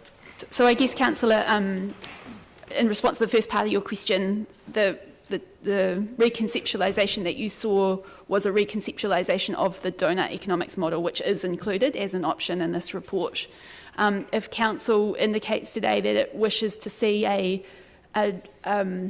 an integration of two different models, then that is a motion that you are that's more than open to you, and should that be the direction from Council, we will look into that. Councillor Walker. Yep, thank you again for another great report. I had a question around which of the models aligns best with Mana Whenua's aspirations, but I think you've answered that. My second question is around simplicity, and I want to be careful here not to patronise the Dunedin public.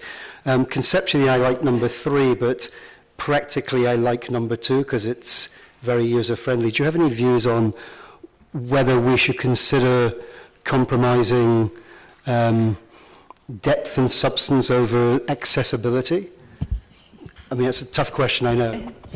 So if I could just firstly address your first question, which I know you didn't quite answer, but I'll ask, but I'd just like to make sure it's clear that Mana Whenua or Ōkaha have indicated that their preference would be for Council to come to a starting point for the conversation, which is why this paper's here today. We will then go to Ōkaha again and say, right, Council has taken a position, this is it, and we'll start engagement at that point. In terms of your second question, I think that that's more of a question for governance about what you want the sustainability framework to achieve. If you want the sustainability framework to achieve a comprehensive set of measures and indicators that give a clear sense of sustainability as a whole, then I think you have an option that's at one end of the spectrum. If your ambition is to engage people in a very simple suite of measures, you also have that option in front of you. We've deliberately given you options that deliver different outcomes or might have different ramifications because it's then over to you to decide what is most important to you. That being said, if we were to go down a co-design or redesign process with Mana Whenua, this is a starting point, not a. It may be that it's not a tweak. With Mana Whenua, it may be more of a redesign. So it would be a starting point for those conversations. Yeah. Councillor Elder. Thank you. I note that the university and the Polytech use United Nations Sustainable Development Goals, and central government use the 4 wellbeings, and the local government mandate is the 4 wellbeings. So there's a number of, a mixture of ways of measuring. And I'm looking at our vote just before about partnership. And to me, I think pre-engagement... You know what I'm going to say, don't you, Councillor? Yes. In the I suppose the spirit of true partnership, is it best that we leave it open so that people have true input into or transparent input into this process? Again, we've given you 4 options to consider, one of which involves Council adopting a number of frameworks for Dunedinising, if that's a word, for turning into a local framework. That does have ramifications in terms of time frames, simply because each framework that we add adds additional requirements in terms of staff time, and there are implications for that for when we will be ready to bring something back to you. So if Council wishes to do progress a range of frameworks, then it will take longer. In consideration of taking longer, if there are a number of frameworks across the city and we're voting for an alliance, if we want to bring everybody on board, is taking longer a consideration we need to consider in this process so that there's the opportunity of building a shared vision and co-creating this? Council can take as long as it likes, but there would be a point at which it would not be of use to setting the 10-year plan. I guess the only other thing that I would add there is that I would make obviously you're considering both the Zero Carbon Alliance and this paper at the same meeting, but they are two distinct streams of work. So one is very clearly driven by a Zero Carbon 2030 outcome. This sustainability framework paper is a much, much, much broader piece of work that has ramifications right across your strategic framework and your ambitions. A question around that is some of the major goals within the sustainability frameworks still speak to the lowering of carbon, and so do you see it as consistent, broader yet consistent though? Certainly ambitions that council have within the within emissions reduction would be a contribution towards achieving sustainable development as a city. Thank you. I have a question around, and it's picking up on Councillor Walker's question, I suppose, in that I too, from a conceptual level, am interested in the Thriving Cities portrait work. Is it not the case that we would be able to include the kinds of things that you would measure under the SDGs framework within the Thriving Cities concept? I mean, because it's more about architecture really than content. Yeah, so the SDGs, the social SDGs, were used as the basis for the social foundation in the donut framework. So they are embedded there.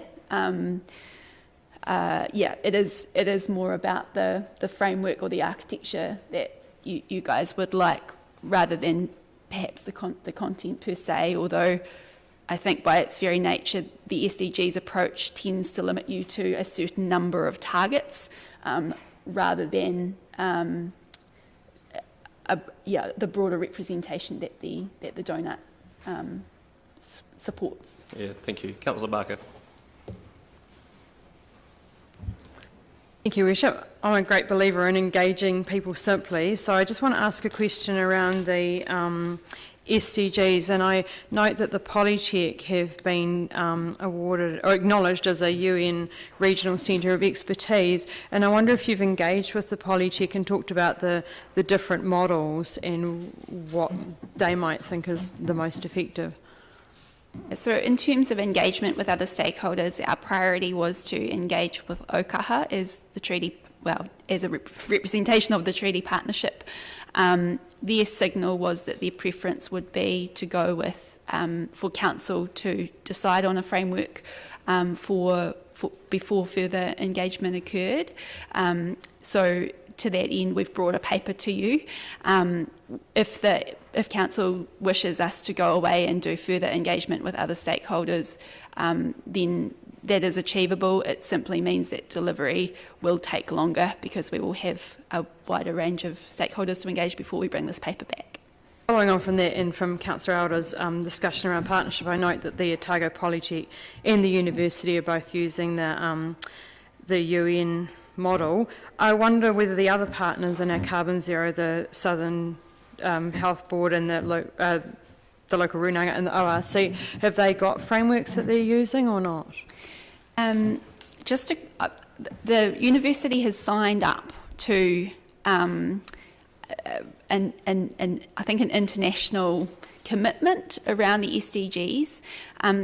They are not embedding them in their reporting to the extent that the Otago Polytechnic is. So they haven't formally adopted them for their sustainability framework per se, as far as I can tell. But the Otago Polytechnic certainly has got them quite embedded. So just on that, clarification on that point. In terms of the Southern District Health Board, I haven't looked at their framework, and as I say, we haven't engaged further than Ōkaha at this point. In terms of the Runaka, again, we haven't engaged beyond Ōkaha, so I'm not sure about particular models that they might be using at a Runaka level. Kaitahu got a model that they're using? Do you know? Kaitahu have a PO-based approach to organisation of all of their strategies.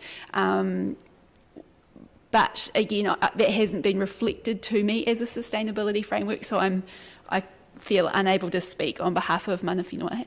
Yeah. And the ORC was the last one. Yeah, so the Otago Regional Council, to the best of my knowledge, don't have a sustainability framework in place. Councillor Walker. Yeah, thank you. And just another question leading on from Councillor Barker in terms of the city portrait model. And maybe I misunderstood it when I was reading the papers. Was I right in understanding the University of Otago's Business School are already progressing work around the city portrait? And if so, have you engaged with them? No, yeah, that's correct. So the university's business school actually approached me directly, so to flag up that they were doing some work on this in the context of some low carbon economies work that they are doing. So there is an opportunity there to draw on work that they might be doing to look at what a Dunedin version might look like. Should council be interested in further investigating what that might look like from a Dunedin perspective. And do you know how far down the line they are with that work? Sorry? How far down the line are they with that work? I think they're quite early days. Okay. Councillor O'Malley. Just confirming the structure of these, of number 2 and number 3, the UN and the donut. The list of, in the green circle in the donut, those particular headers, are they consistent and constant through all models, or do they change from a city to city? I know you said they get their sort of genesis from the UN type outcomes, but are they the same across all cities? We were speaking about the city portrait specifically. In figure 4, and you're looking at the green part of the donut, and you've got water, food, health. Yeah. Are they the same across all cities? So my understanding is that the city portrait has developed a methodology, this methodology that, and you've got an example in front of you of the Amsterdam donut. Yep. I understand that methodology is accessible to any city that wishes to use it, and I would assume that on that basis there is a degree of consistency. However, the Thriving Cities Initiative is clear that this is not a benchmarking tool for comparisons between cities. It is a lens for the city to use in examining its own progress. So, yeah, there hasn't been an emphasis on ensuring that everybody is using the same tool or the same set of measures, which I guess in some ways is just a practical approach to the fact that everyone's got different data sets and things anyway. Oh yeah, I wouldn't say it's a better or worse system, but the UN one is the standard 17 SCGs, of which you then pick the ones that matter to you to make up your group set. Whereas the other one has a methodology underneath it perhaps, but effectively you're creating your own list of what you think is important. Yeah, there is guidance available, which I'm sorry I haven't had time to look into the detail of, but there is essentially like a city portrait manual that they have developed to enable cities to localise the donut. In terms of the SDGs approach, the general tendency is for a region or a city or an entity to adopt a thematic thematically appropriate target for each of those 17 areas. In the case of Waikato, obviously they have struggled to identify specific targets to date in some of those theme areas, so I think that they have a smaller number, and certainly that when organisations tend to engage with the SDGs type tool, they too tend to look at a subset of the SDGs rather than all of them. Which is, I think, believe what the Polytech did, as far as I remember. Yep. Yeah. Thanks. Well, we seem to have exhausted questions. I'm going to move that, per the order paper, we consider the sustainability framework set out in the report and progress further work on the city portrait model. Seconded, Councillor Walker. Thank you for that. And the reason that I think this is, well, aside from the extra work that would be required to send staff off to do multiple co-design processes with Ōkaha around how we develop this work ongoing. The reason that I think that this is the strongest option is that it is less bureaucratic in its structure, which shouldn't surprise anyone compared to Treasury or the United Nations. It's more locally flexible and it's easier for our wider community to engage with, which I think is going to be incredibly important given the decisions and discussions that we have over the next 12 months. What we were after, or certainly what I was after when we set out to choose a framework for this, was how we could better express our overarching ambitions around sustainability within our strategic framework, and this does that very clearly, but I think it also offers us a lot in the way of how we might integrate our various council strategies and ambitions overall, which is a slightly bigger question. And the reason I asked the question about how they relate, I think this is stronger conceptually, and it's also built on the Sustainable Development Goals. So it's kind of hard-coded into the architecture, and therefore the best of both worlds. It's pretty basic but pretty fundamental in terms of asking two questions. One, how we sustain our community, and that is your social foundation, and then in turn how our community sustains our planet, and that is our ecological ceiling. And I think being able to graphically demonstrate that in whatever form that takes through the conversation that we have with Ōkaha and others, I think having that very clearly spelled out at the front of our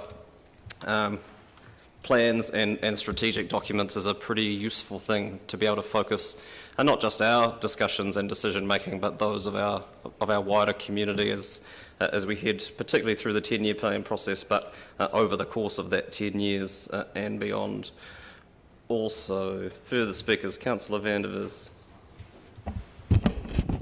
I favour option 4, that is no further calls on staff time or resourcing, and cease work on representations of sustainability. And the reason that I favour option 4 is that you will never get everybody to agree exactly what sustainability means. And if we are to spend a lot of time and staff effort to provide a detailed definition of sustainability guiding principles, that will simply end up being a detailed prescriptive ideology that will, I think, not actually help sustainability as such. To better express our strategies of sustainability, we should look to actions rather than prescriptive definitions of what we think the word sustainability means. Telling the public what they should understand by sustainability, I don't believe is actually a very productive way to go. We have much better options for actually showing what we believe to be is sustainable. We need, for instance, to consider whether our ever-increasing staff costs of 8% per year cumulative year on year sustainable and what message that gives the public in terms of how we view sustainability. We need to look at our capital spend and see how that has increased and consider whether or not that could be considered sustainable. We certainly should have, for many years now, looked at our council-controlled organisations, the ones that are racking up enormous amounts of debt without giving us any dividends, all of our CCOs, with the possible exception of City Forest, and ask whether or not they could be seen as possibly being sustainable. I don't believe they can. Our landfill provisions, where we have no budget for a landfill, which we're going to need when the current 2023 consent runs out, would also be another example of how we as a council talk sustainability but don't do it. Our claim to operate sustainability is finally absolutely cut to shreds when you look at our debt graph. The graph that showed that we had a group debt of 200 million when I started as a councillor, and we're now over $1 billion debt, the most unsustainable thing that I can imagine for a city of 130,000 people, and still heading north.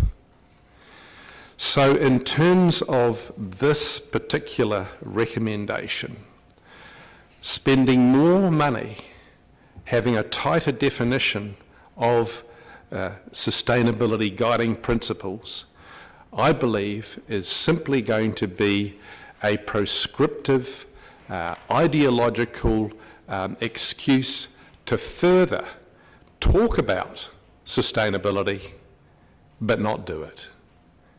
And some of the examples that I've given are blatantly obvious to the people we represent as being completely unsustainable. We need to act sustainability, not hone some guiding principles that might allow us to focus on an ideology when we're simply not doing it.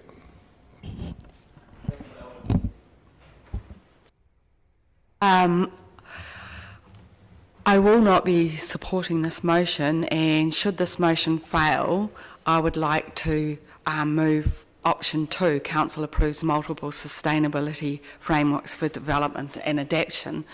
The reason being, we look at our significance and engagement policy, we look at the work being done around the city, and there's definitely a huge movement in this direction of looking at models. In fact, the Polytech, the Uni, etc. have adopted the United Nations sustainability frameworks, and I see the opportunity for partnership and a shared vision as really, really important, and in which case I believe we need to have open discussion without a preferred position or a straw man. We want to listen to what our city is saying to us. We want to work with the city. We want to co-create a comprehensive framework that all can align to, and I believe that option 2 gives us that opportunity to have that open and transparent discussion with the city about this.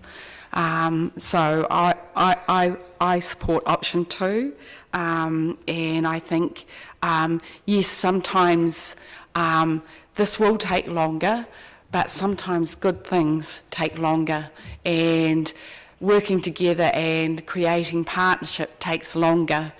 But in the end, the outcomes of true partnership, I believe, have merit. So I will be supporting option 2.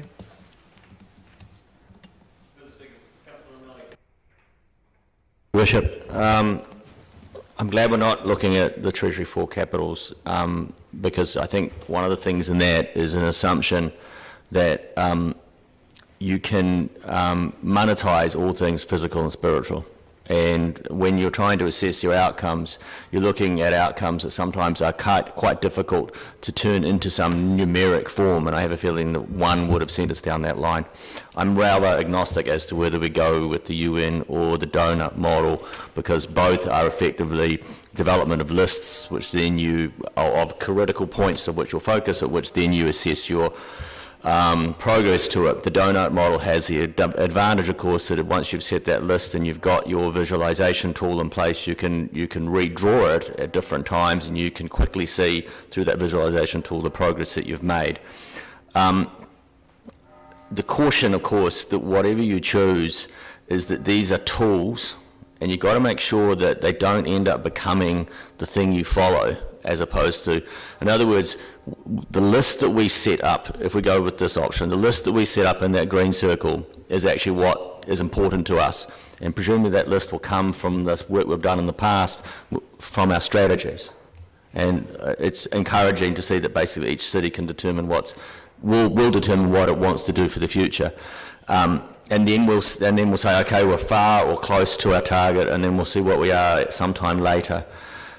I do always worry when we get to these tools, I've seen them in the past, that the tool starts driving the work rather than the work itself driving itself, and the tool being used to measure your progress. So that's my only thing to worry about as we go forward. And remember that we do have our strategies, so they should be our defining factors as we go to design this. And just one quick comment at the very end. We've asked twice now, what is the ORC doing? And in both cases, the answer is not much. And are they involved with environmental outcomes? Thank you very much. I love a good rhetorical question. Councillor Walker. Thank you, Your Worship. I think it's important for us to remember it was actually the community via feedback through consultation that asked for the visions for sustainable practice that was adopted in 2009. And I guess I mention that because there's even more demand, especially as I mentioned earlier, amongst the city's youth, for us to further embed sustainable practices as we march towards an impending climate crisis. And now that a refresh of the strategic framework is inevitable, it is imperative that we look to adopt a clearer representation of the sustainability guiding principle, and ideally today a single framework that can be developed and adapted, hopefully at a later stage in consultation with Mana Whenua. I'm not a great fan of the first option, I think I mentioned that earlier, as I don't think it is able to fully tell the whole story of the Dunedin context in a proper sort of user-friendly and simple way. And I guess like Councillor O'Malley, I'm not overly hung up on either 2 or 3, but I do have a preference, obviously, evidenced in the second in this motion. I've always been a great fan of the Kate Raworth's donut model, at least conceptually, even if the donut as a diagram, if you first look at it, can be hard to grasp, especially for a lay person. However, within the context of the donut, the city portrait that downsizes it to the city level, I think, is rather exciting and definitely much more user-friendly and adaptable to the local context. And I think, as the Mayor mentioned earlier, it's more about the architecture than the content. So why am I in support of the downsized donut? Can't help but thinking of Homer Simpson at that point. Well, it's been recognised worldwide as a standard bearer. As I mentioned earlier, the University of Otago's Business School are already progressing work on this in the Dunedin context, which I'm sure we can potentially draw off. And we can also learn from the work that is occurring in places like Amsterdam, where just recently 170 Dutch academics called for economic change after the pandemic based on donut economics, which calls on the local government to grow clean energy, education and health sectors while shrinking polluting industries, while at the same time focusing on values like social interaction, health and solidarity. We can do the same here in Dunedin. And I think, as I mentioned rather dramatically previously, post-pandemic we do absolutely face a the biggest crisis we're going to face probably since the planet formed: climate change and global ecosystem change. Thank you. Councillor Reddick. Thank you. At our annual plan deliberations, submitter after submitter asked to be included in decisions and asked to participate in co-design of outcomes and significant things for our city. Now, this here sustainability framework is something that should be taking us forward for quite some time and should make a significant difference to long-term plans both this year and into the future. Yet here we are looking to make a Homer Simpson decision on which one we should take. And I completely disagree with that. I agree with Councillor Elder that we should give the people who wish to participate in the making of this decision opportunity to co-design and actually participate in the decision. It's a relatively straightforward thing, but we have some different frameworks here, and here's a good opportunity to incorporate especially the young people in the city, the ones who are interested in civics and interested in participation. They were the ones that should and could have a significant involvement in this and would relish the opportunity. Therefore, I'm with Councillor Elder and looking for option 2. Further speakers. Councillor Barker. Thank you, Your Worship. I can support this motion, though as a layperson I find the framework quite challenging to understand, and hope that the people that live in Dunedin can understand. I'd like us to have quite a simple framework, although I know it's a really complex thing, and perhaps I'm being a bit simplistic there. However, I accept that as Dunedin's council we need to show leadership, and we do have complex issues to deal with, and we need to take a citywide view. When I've listened to the arguments, discussion, we've looked at what the Otago University are looking and the Otago Polytech, and initially I was thinking, well, of course, the leaders in the field, perhaps we should look at adopting the same sort of framework that they have. However, on consideration, they are institutions, we are responsible, I guess, for the entire city, so I think a more complex model of the city portrait framework is actually more applicable in the situation, so we'll be supporting this.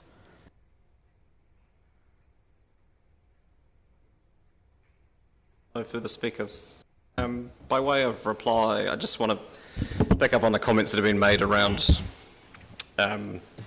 true partnership. And I think one of the bigger commitments that this council has made, both this term and previous, is the partnership relationship that we have with mana whenua here through Ōkaha. And the steer from them has been pretty clear that they want us to pick an option and that they will work with us, and it's probably absent from the resolution, which is my fault, but it's implied, work with us on working up something that suits their worldview and our city's aspirations. So were we to go down the path of developing a bunch of different models, it seems obvious to me that they wouldn't engage with us until we'd settled on one, and that is going to set the process back a considerable amount of time.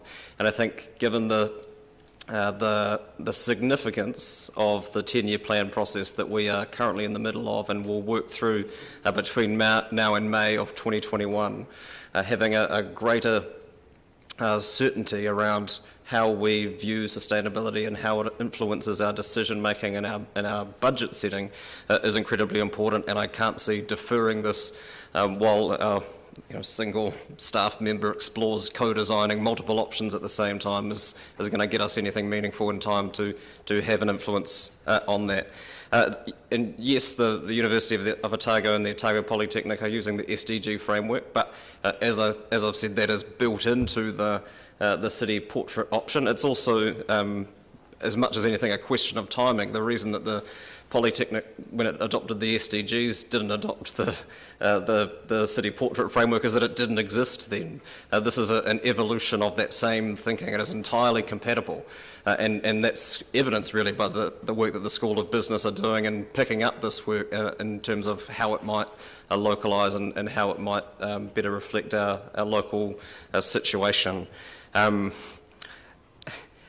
there comes a point, and I appreciate the desire for community input, and this is certainly something, I mean, this is specifically something that people asked for in submissions through the annual plan process for us to frame up our recovery and our strategic work along these lines. But if you follow that path to its logical conclusion, we'd never put up a statement of proposal for any bylaws that went out for review. We'd never put forward anything much. I mean, we ask staff and we employ staff to work up options for us that we then discuss and debate and involve our community in at various points.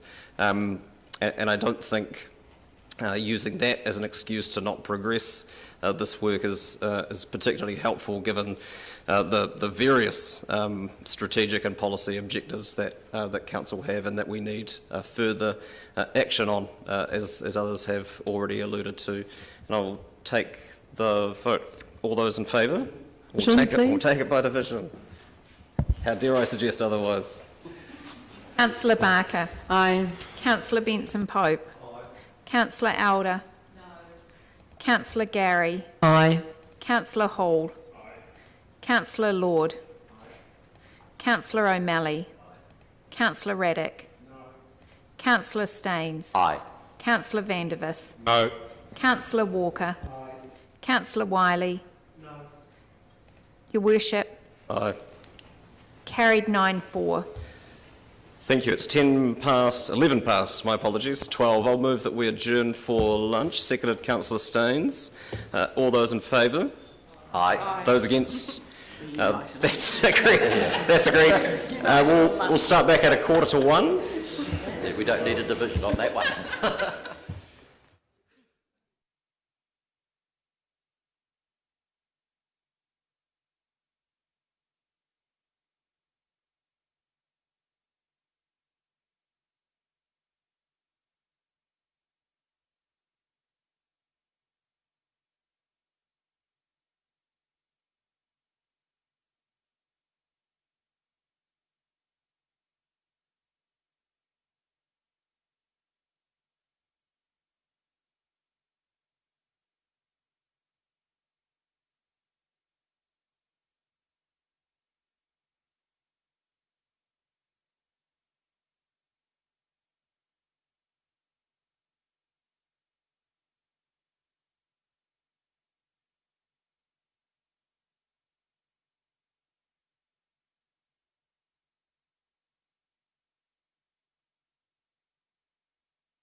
Item 15, electric vehicle fast charger for Middlemarch. Happy to move. To the hinterland, Mr. West. Ms. McTavish. It's probably helpful to let people... Councillor Elder is bursting with a question, but do wait until they sit down. It's actually a slightly divergent but related question, and that is the Central Otago Rail Trail and a number of others will be having lots and lots of electric bikes, and has there been consideration given to fast electric bike charges as well? I know that's an addition, but yeah, just thinking. Are there any thoughts on that? Thank you, Councillor. The application, the CODC application to ECA for this funding was supported by the Otago Central Rail Trail Trust. And I understand that they did raise directly with CODC the possibility of somehow incorporating bike charging. I was not privy to those conversations or the outcome, but certainly in other conversations that I have had, the indication has been that bike charging is generally off a 3-pin plug, and so anywhere that a 3-pin plug is accessible, there is accessible bike charging, essentially. The ChargeNet infrastructure, the standard approach certainly doesn't incorporate bike charging, so I suspect that that was the answer to the conversation that the Otago Central Rail Trail Trust had with CODC, but I don't know for sure. Presently, I suppose a 3-point plug will charge a bike, but it won't charge it fast, and I suppose that's just the question around that, and the possibility. It is a question, but carry on. Well, is there the possibility of looking at that in the future, that technology in the future? So one of the pieces of work which I think is signalled in this report is a charging plan for the city. In the scope of that, we have requested that bike-related charging infrastructure is considered. The initial feedback that we've had from the supplier was along the lines of 3-pin plug, but we will continue to ask those questions as we move through the process. Thank you. Councillor Walker. Yeah, at least if your bike breaks down, Councillor Elder, you can cycle. Unless you're Fred Flintstone, you can't drive your car. Again, thank you for the report. Just around item 23, I'm just chomping at the bit to get the update from the Strathtyre A&P Society on their position. I think it was alluded to that you'd update. Thank you. Yes, I was hoping to provide a brief update both on the Strathtyre Community Board and the A&P Society. So the Strathtyre Community Board, I think, met maybe a week and a half ago now and considered progress to date and the site plan, which is appended at the back of this document, the indicative site plan. They're comfortable with the position or the site. The A&P Society equally is supportive of the site. They did have some feedback about the angle of parking. Their preference would be for angle parking on that site. I have provided that feedback to Transport. Transport's position is very much in favour of parallel parking for safety reasons, but that level of detail will essentially be subject to the detail of that licence negotiation with Transport. Councillor Gary. Thank you, Your Worship. Ms McTavish, just carrying on from what Councillor Elder was asking, item 29, will that, you made the comment about a 3-pin plug, but of course that's got to be available on the outside of a building.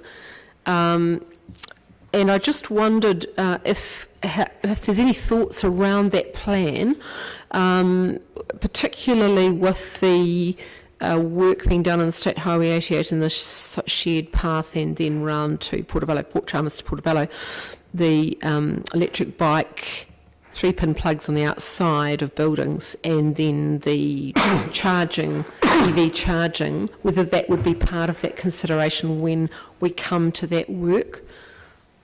Certainly that's something that we can raise. One of the scope of that work, one of the things that we specifically ask for is that the strategic cycle network is considered as part of that work, and we also specifically ask about any bike-related charging infrastructure that may be required.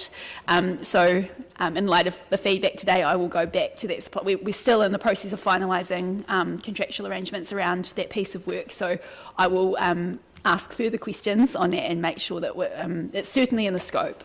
So it's really just a matter of how much emphasis is placed on it. And can we include in that the possibility of private organisations where they've got a build or a project, that they could incorporate that into their projects as well? So it's not necessarily all up to us, but so encouraged to do that. And I know of one group that has been part of their thinking.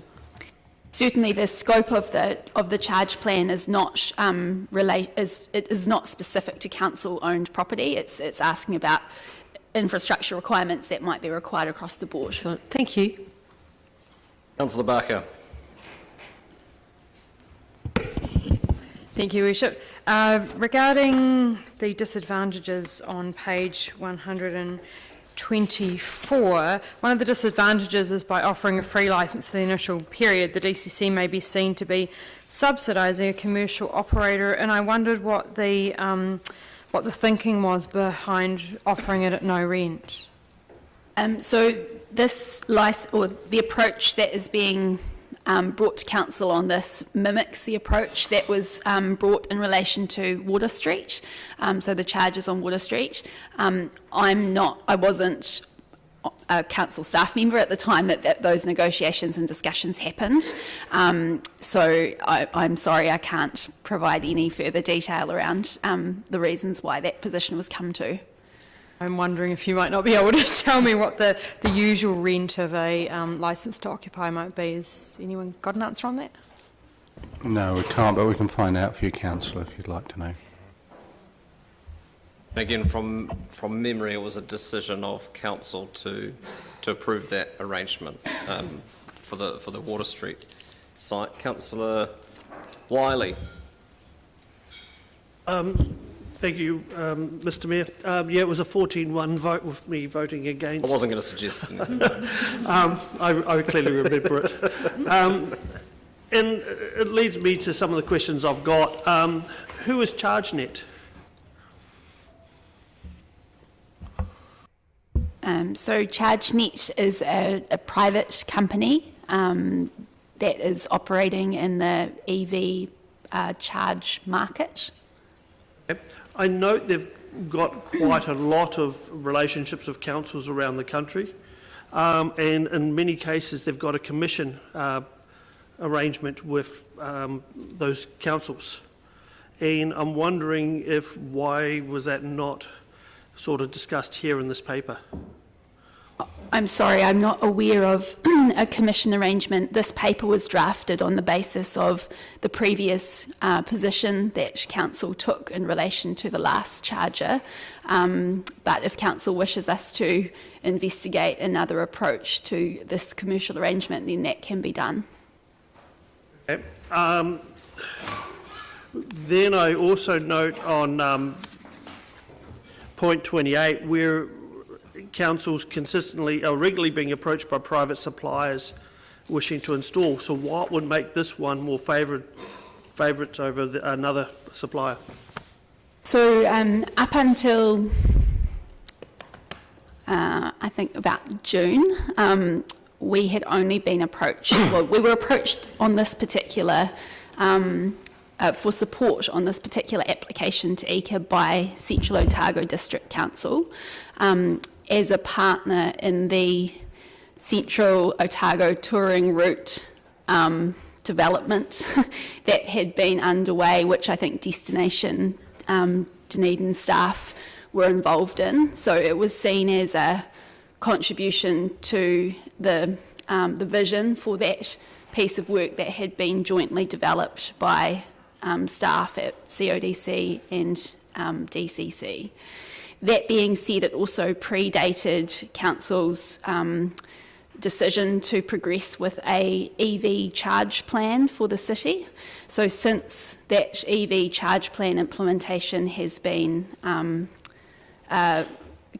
initiated, our position to all commercial providers that are interested in installing charging infrastructure on council land has been that our preference is to await the outcome of that charge plan process before we provide letters of support for any additional charge infrastructure in the city.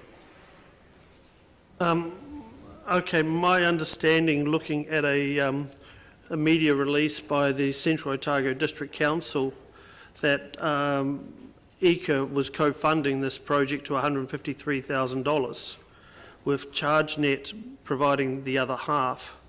And in it, there is a mention, a quote from Dunedin Mayor Aaron Hawkins, added the city remains at the forefront of EV uptake nationwide, and that these charges will help support the furthest reaches of the district. So I'm looking at that, and then I see in our option 1, it says minimal capital and operation expenditure by the DCC. So I'm sort of confused when I see they've already received grant funding for this. Yeah, so this is the DCC supported the application to ECA for grant funding as a follow-on to the development work that the DCC had been doing across a couple of departments in relation to that Central Otago touring route development work. In terms of that grant funding was successful.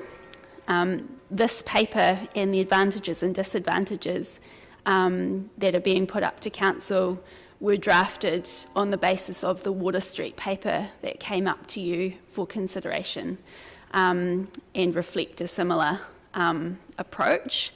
I think there is a general consensus that it is not ideal that council does not have a strategic approach to its thinking around charging infrastructure in the city and how that rolls out.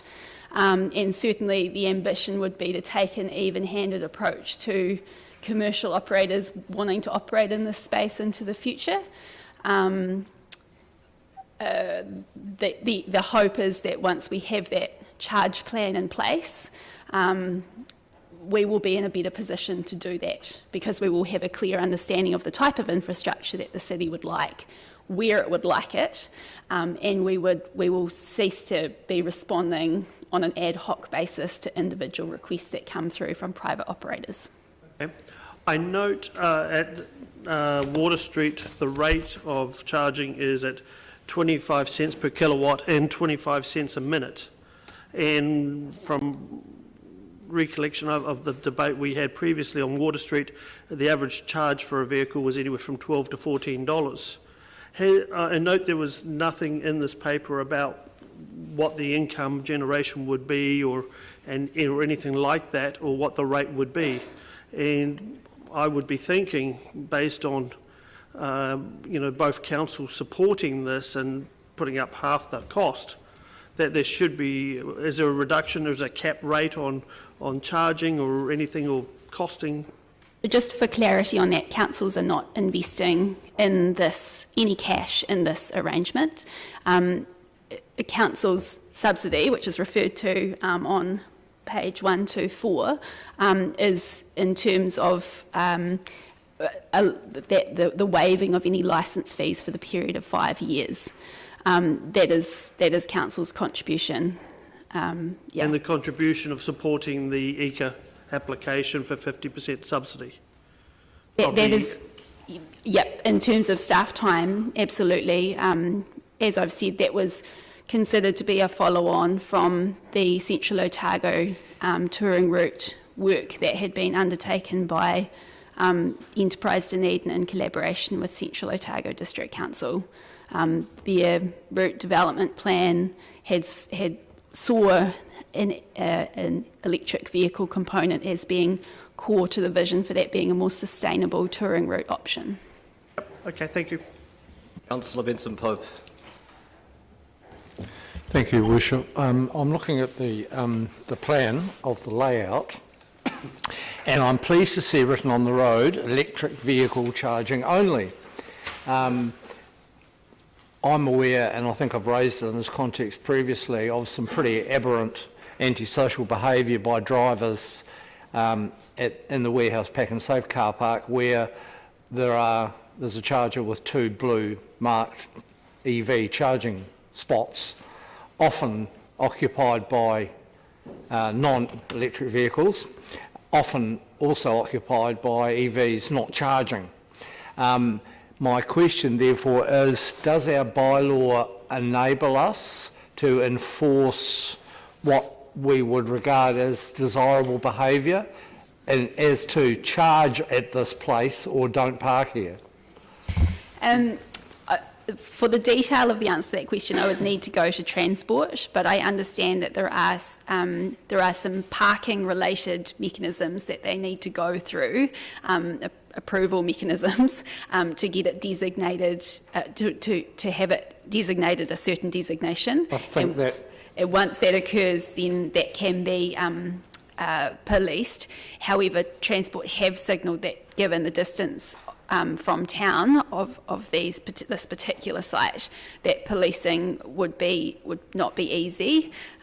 However, I suspect that the parking pressure in this area may not be, unless only at certain times of the year would it be likely to cause problems. Thank you. I'm not suggesting that the man or woman on the scooter should go to Middlemarch, especially in weather like this, but with a little imagination it would be easy to warrant someone with a camera to make sure there was no bad behaviour, would it not? I'll leave that with you entirely. I'll pass that back to Transport. Thank you very much. Councillor O'Malley. It's somewhat been traversed already, but I just want to clarify for this particular instance. There's a historical basis as to why we are where we are with this charge net request. Is that correct? That is correct. And moving forward, points 28 and 29 is that upon recognition of the fact that there's an increased number of requests for this kind of activity, that the council's wanting to move forward only after it's established a policy and an understanding of what it's doing. It is correct, yeah.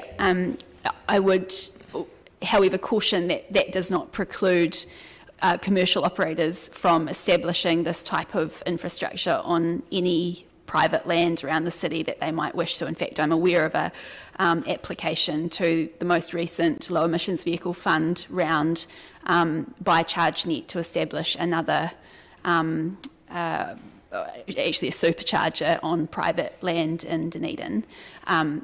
The council did not provide a letter of support for that application for the reasons that I've outlined. We have a charge plan development process underway and holding a neutral position until the completion of that. I guess to that answer, we are at the moment working in an enabling position by offering what is part of our road reserve to a commercial activity for an outcome that we want to achieve, as opposed to a petrol station which does actually operate its pumps, and we don't give them car parks to operate their pumps in, do we? Is that correct? It is correct, yeah. Very good, thank you. Just further on that, so until the plan is done, the status quo position is effectively, unless there is commercial interest or commercial viability in operating a charging site, no such charging site would exist in the city. And that, because where you might want them and where they might make money aren't necessarily going to be the same place. Yes, that is correct. I mean, I guess from a council's perspective, the requests that are coming are from commercial operators who wish to establish on council-owned land, and that is the only part that we can control. Aside from installing our own infrastructure on our own land. Were we to wish to, and certainly the scope of the charge plan asks that question as well. Councillor Lord. Actually, you've just basically covered the question I was worried, or not worried about, but it's no need to ask any further. Councillor Elder. Thank you, Chair. Would it be fair to say that installing a fast charger next to a retail area or otherwise provides commercial opportunities for charging for those commercial retail or whatever close by? I'm not a retailer and I have no retail experience, but certainly some retailers have proactively installed this infrastructure, and I presume that is part of a business opportunity that they see. So, for example, there's one at Pack and Save down in South Dunedin, and while one is waiting, one has the opportunity to partake in retail activity, which provides benefit both to the person who's charging but also to the commercial operation. Is that true?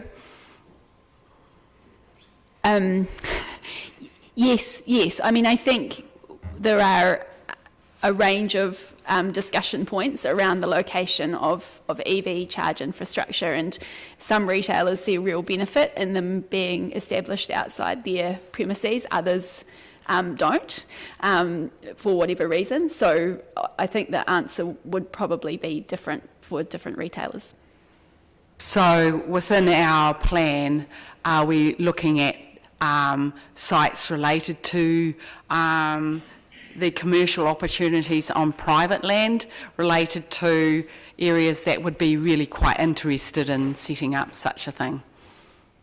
So the scope of the charge plan is not restricted to council-owned land. It looks at, in order to deliver on the council's strategic ambitions, not just relating to transport or emissions reduction, but other strategic ambitions around, for example, the spatial plan and those other strategic documents. It seeks a plan that aligns with that full suite.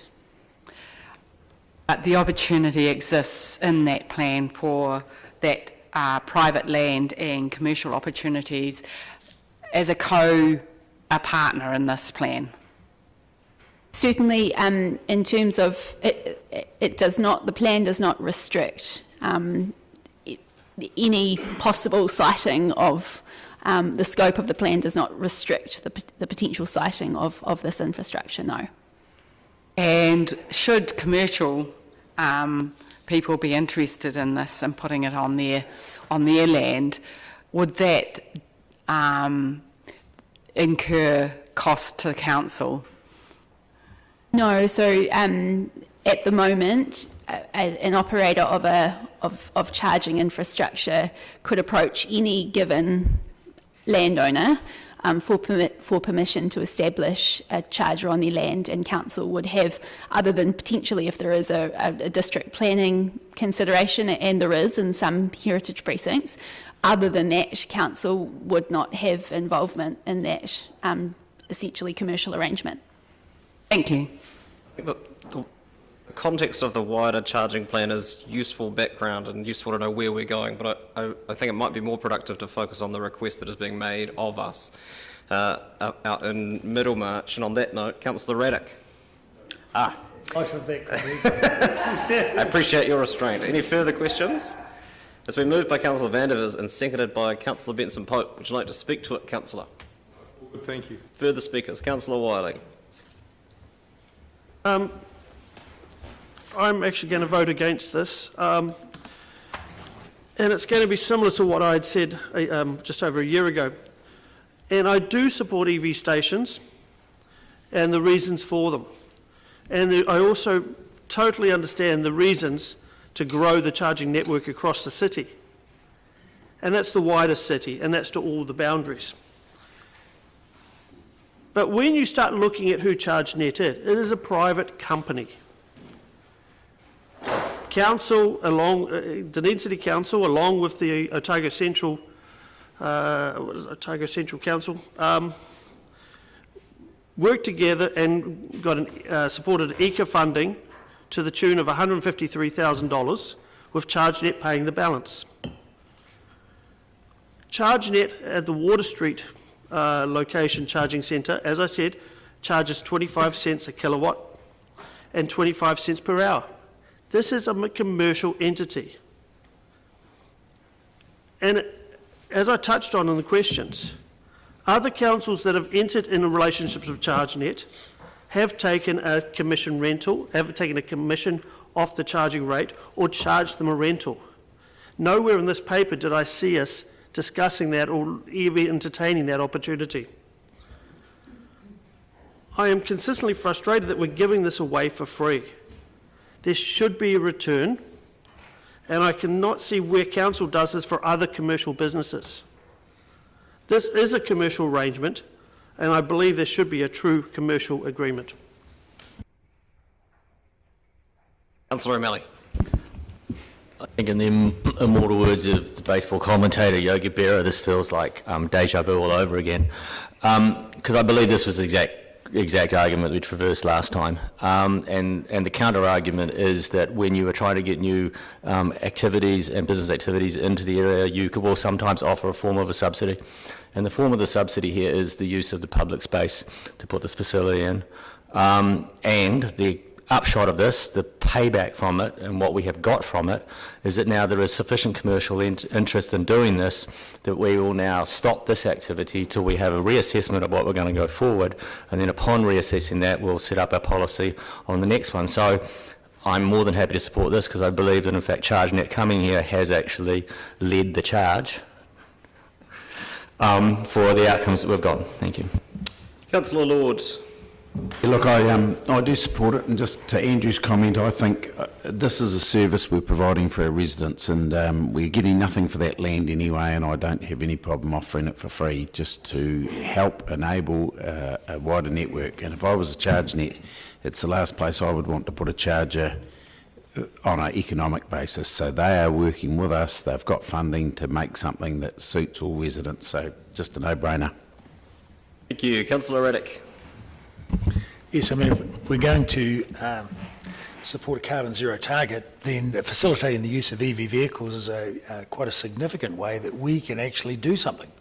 And putting a charger in Middlemarch, where otherwise electric vehicles could inadvertently become stranded, and having the charger there will also encourage people to go visit or pass through that way, does expand the network. And just as Councillor Lord says, no commercial operator would put one up there, buy the land, and there's no supermarket or suitable, ideal facility to place one nearby so that people can be doing some other activity while their vehicle's charging. So it's a bit beholden on us to expand the network and to be seen to be encouraging the use of EVs. So I certainly support it. Councillor Walker. Yep, without flogging a dead horse. Yep, I agree with Councillor O'Malley to the extent that ChargeNet in many ways has inserted itself as a conduit by which we can in some ways help to realise our carbon zero 2030 goals, not to mention at the same time helping out our rural communities. So I support it. Councillor Gary. This takes me back to conversations at the Strathtyre Community Board where they have implored council to take note of them as an area for visitation, and this is a concrete way that we can respond to that. Quite apart from this, following on from our previous conversations and discussions and debate around zero carbon, this is a quick win, if you like, on a very small scale, but nonetheless signals a direction we're heading in. So I'll be supporting this. Councillor Wiley's comment around charging, I don't necessarily disagree with that, but the time to raise that, and I would encourage the councillor to do that, is when we are discussing the EV charge infrastructure plan for the city. And I welcome that, And I welcome that as being a wide-ranging discussion, because I think the time is right to think about where else with other developments in the city. So I'll be supporting this. I think it really does send a message to that community, which is at the far reaches of our city boundaries, that we do remember them and what they have asked for, and it also shows leadership in the EV space, and particularly acknowledges our high ownership of EVs. Councillor Elder. I most certainly support this. One, it supports our zero carbon goals, but also it actually supports our visitor strategy and the Centro Otago touring route. When people do a fast charge, it's not super fast, in which case they want to look around the town and maybe have a coffee or a lunch.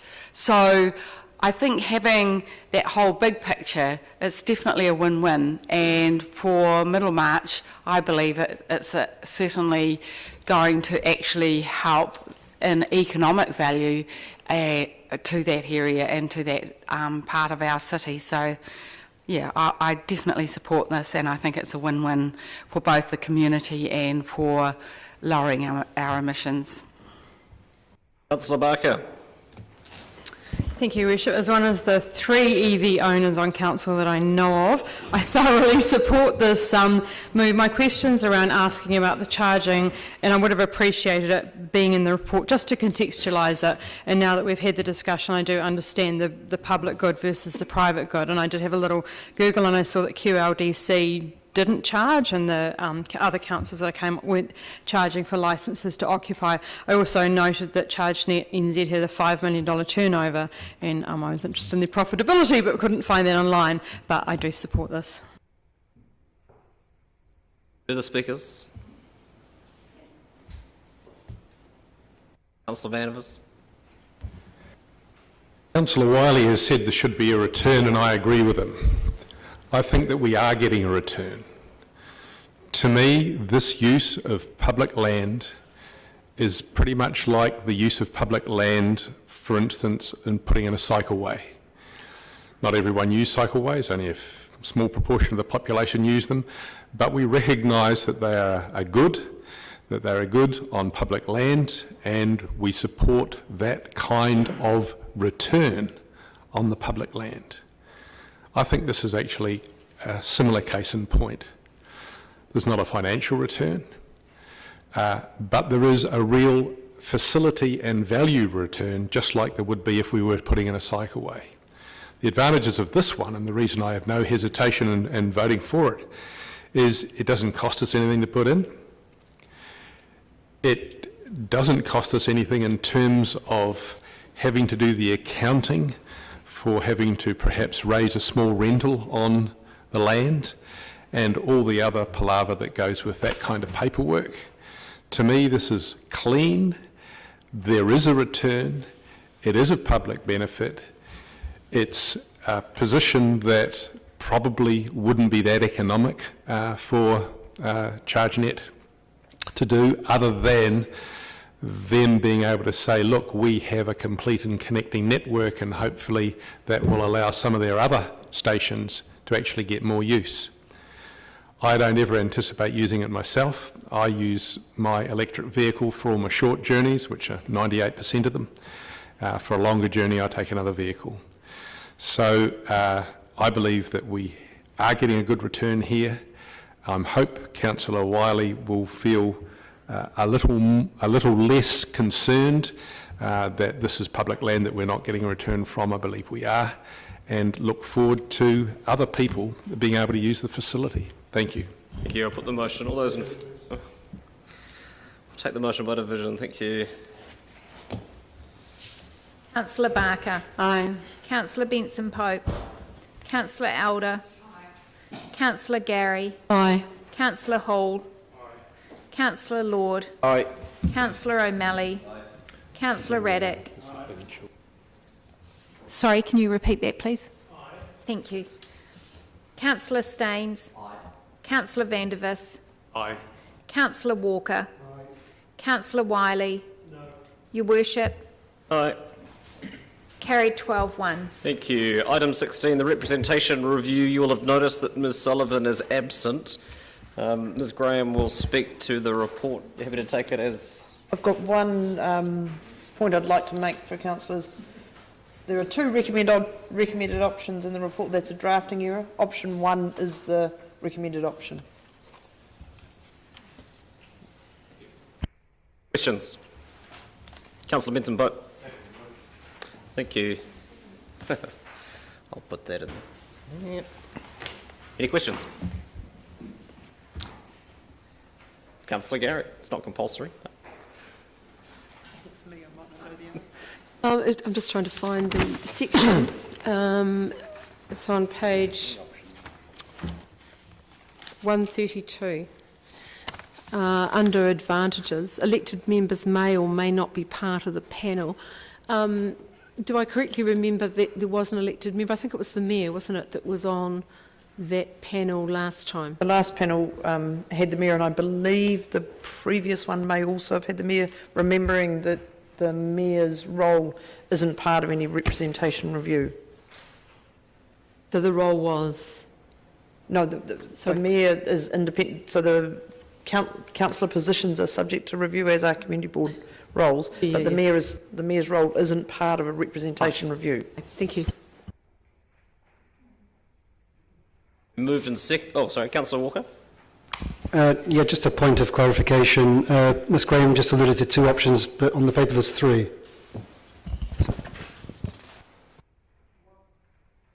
What I was referencing are two of them are identified as being the recommended option. So options 1 and option 2 both have recommended option. It's only option 1 that we're recommending. Excellent clarification. Thank you. I'd like to speak to it, Councillor Benson Pope. Just briefly, Your Worship, I think it's quite useful to have this for information for everyone about where we've been, because it's easy to forget the issues around the size of the council, as well as issues around the community boards and the decision of council last time, which was overturned by the Commission. I guess all those matters will be on the table again, and I think while this is useful background, essentially progression in the view is a mechanical exercise, and we should follow the pattern we did last time, which is what this recommendation does. Further speakers? Councillor Gary? I think it's essential that it's an independent panel, review panel. Having been on the other side of the fence last time and taking it to the Local Government Commission and winning, it really is very important to have that perception of independence. And so are we supporting this motion. Right of reply? I'll put the motion. All those in favour? Aye. Those against? That is agreed. Thank you. Item 17, appointment of the Audit and Risk Subcommittee independent member.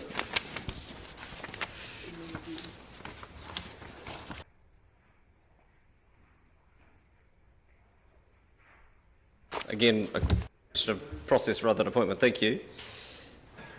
Any questions? It's been moved by Councillor Wiley and seconded by Councillor Staines. Would you like to speak to it? Further discussion? Being none, I'll put it. All those in favour? Aye. Those against? That's agreed. Item 18, the Dunedin City Council submission on the future of tourism. Mr. Christie and Mr. Anderson, welcome.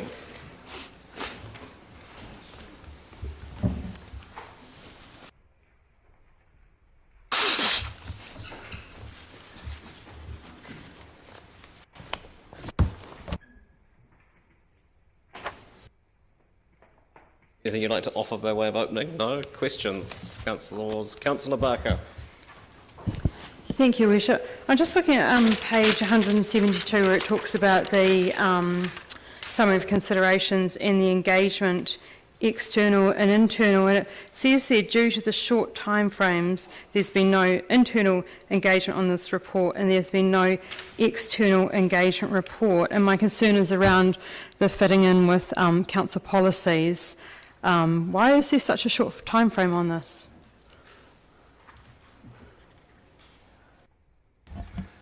So the opportunity to submit on this was initiated in early September. We sent that out to the tourism industry and also commenced thinking about what a draft submission might look like at that time. Just the time of process moving through the policy is where we've ended up today. I just wanted clarification. It said there's been no external engagement on this report. Is that incorrect on page 172? There's been no formal external debate. What we did was we shared the link to the MB opportunity to submit on this opportunity. So you didn't get any feedback from the industry about their prioritisation? Nothing at all.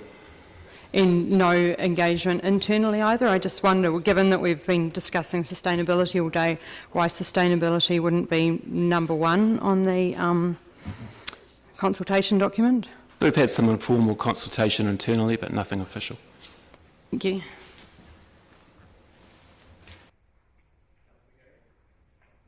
Councillor Gary.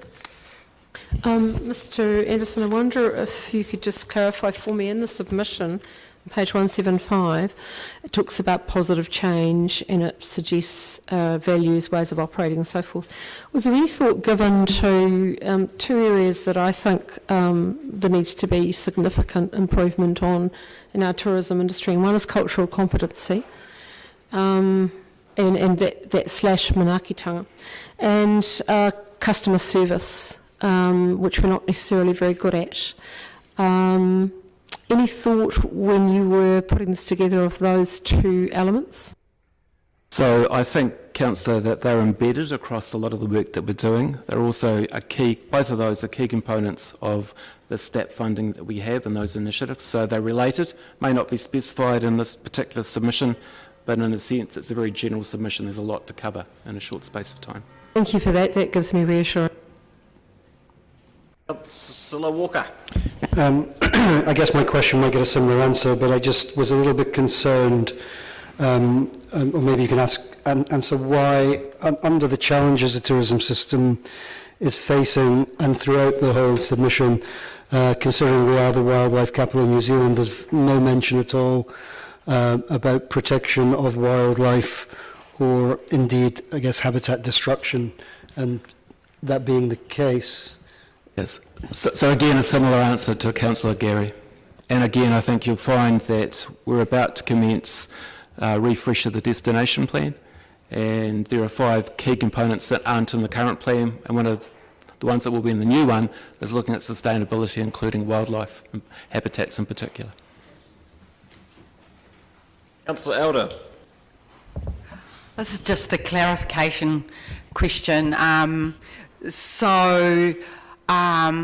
Although we didn't get sort of direct feedback from the industry within Dunedin, they were given the opportunity to actually directly submit to this to MB.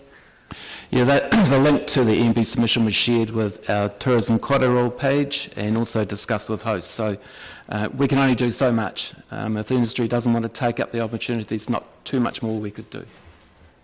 Thank you. Councillor O'Malley. When did the call go out for the submissions? The due on the 22nd of September? I'd have to check on the exact dates, but early September, as I mentioned before. It was only like 2 weeks' notice, wasn't it? Yeah, it was very short.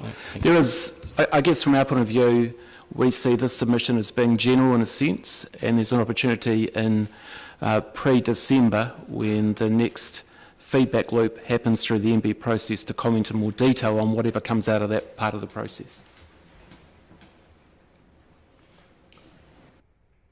I'd like to move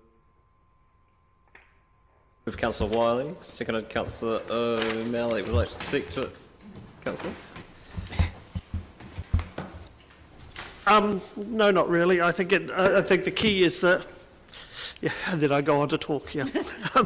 I think the key here is that it is frustrating it was such a short turnaround, but it is heartening to hear that there is going to be a future ability to engage, and I'm sure that the tourism businesses around Dunedin will engage a lot further in that process. Further speakers? Councillor Barker. Thank you, Worship. I'm very concerned that we haven't put sustainability as number one in here. When we look at the Tourism Industry Aotearoa submission, it had sustainability as the top 3 points. Embed sustainability, sustainable funding for industry good activities, sustainable funding for infrastructure provision. So I am quite concerned about this in the way that it may not necessarily link to council policy and the lack of consultation around it. I am a member of the Facebook group, and I must admit that I didn't see that come through, and that can be my fault. I think tourism's had a cataclysmic shock, and some of the discussion goes around, well, we'll be back there with all of that tourism in 10 years, and as someone who's committed to the wildlife capital of New Zealand and sustainable development, my concern is, do we want to be back where we were in 10 years? We have seen some of the challenges that we have with the visitation. I hate to mention the words freedom camping, which is a challenge to us, but also people's impingement on the natural wildlife, the impacts it has on the yellow-eyed penguin population, etc., etc.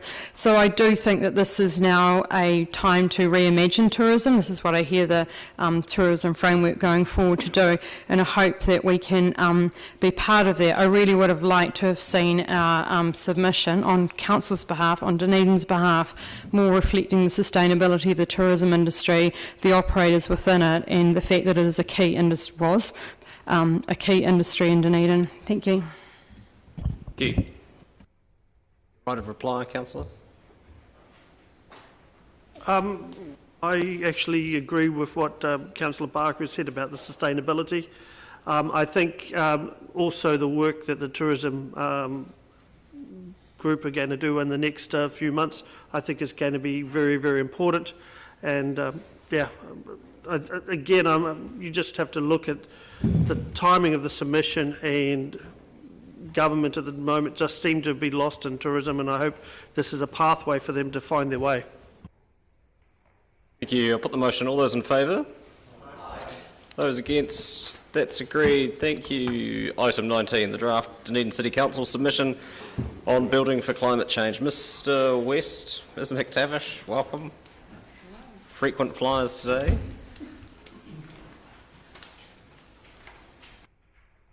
You take the paper as read. Yes, I'll just preface it a little bit. So just some information. The submission is a cross-council submission, so various departments have been consulted on this as part of the preparation for it.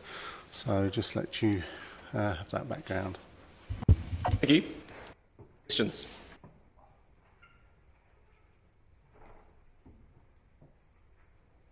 Very clear, obviously. Being none, would someone like to move anything? The recommendations or otherwise. Moved by Councillor Benson Pope. Seconded Councillor Gary. Would you like to speak to it, Councillor? Further speakers?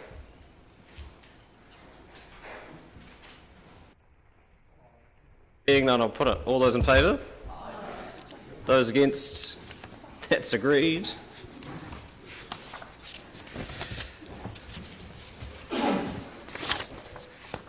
Item 20, on to something simpler. Further submissions on the Otago Regional Council Omnibus and Water Permits Plan changes. Mr Drew.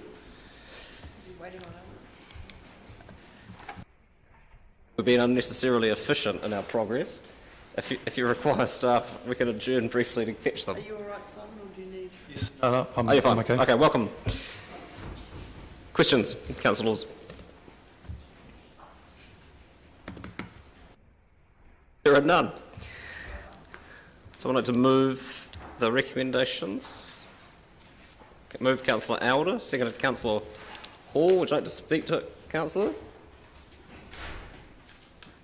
Is that you're nodding, but you're saying no? No, okay, thank you. Further speakers? Being none, I'll put it. All those in favour? Those against? That's agreed. Item 21, elected remuneration for the remainder of 2020-21, the current year we are in. been moved by Councillor Lord and seconded by Councillor Walker. Are there any questions?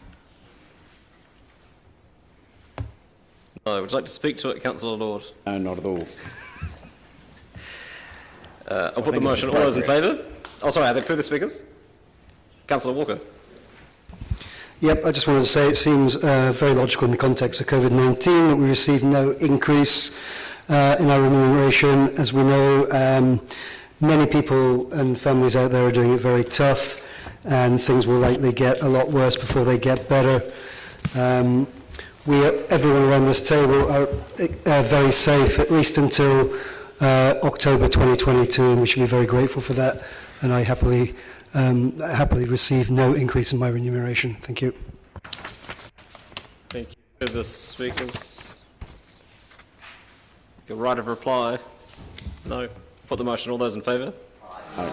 Those against? That's agreed. Item 22, Regulatory Subcommittee appointment. Ms Graham will speak to this. Anything you wanted to add? No. Questions, councillors?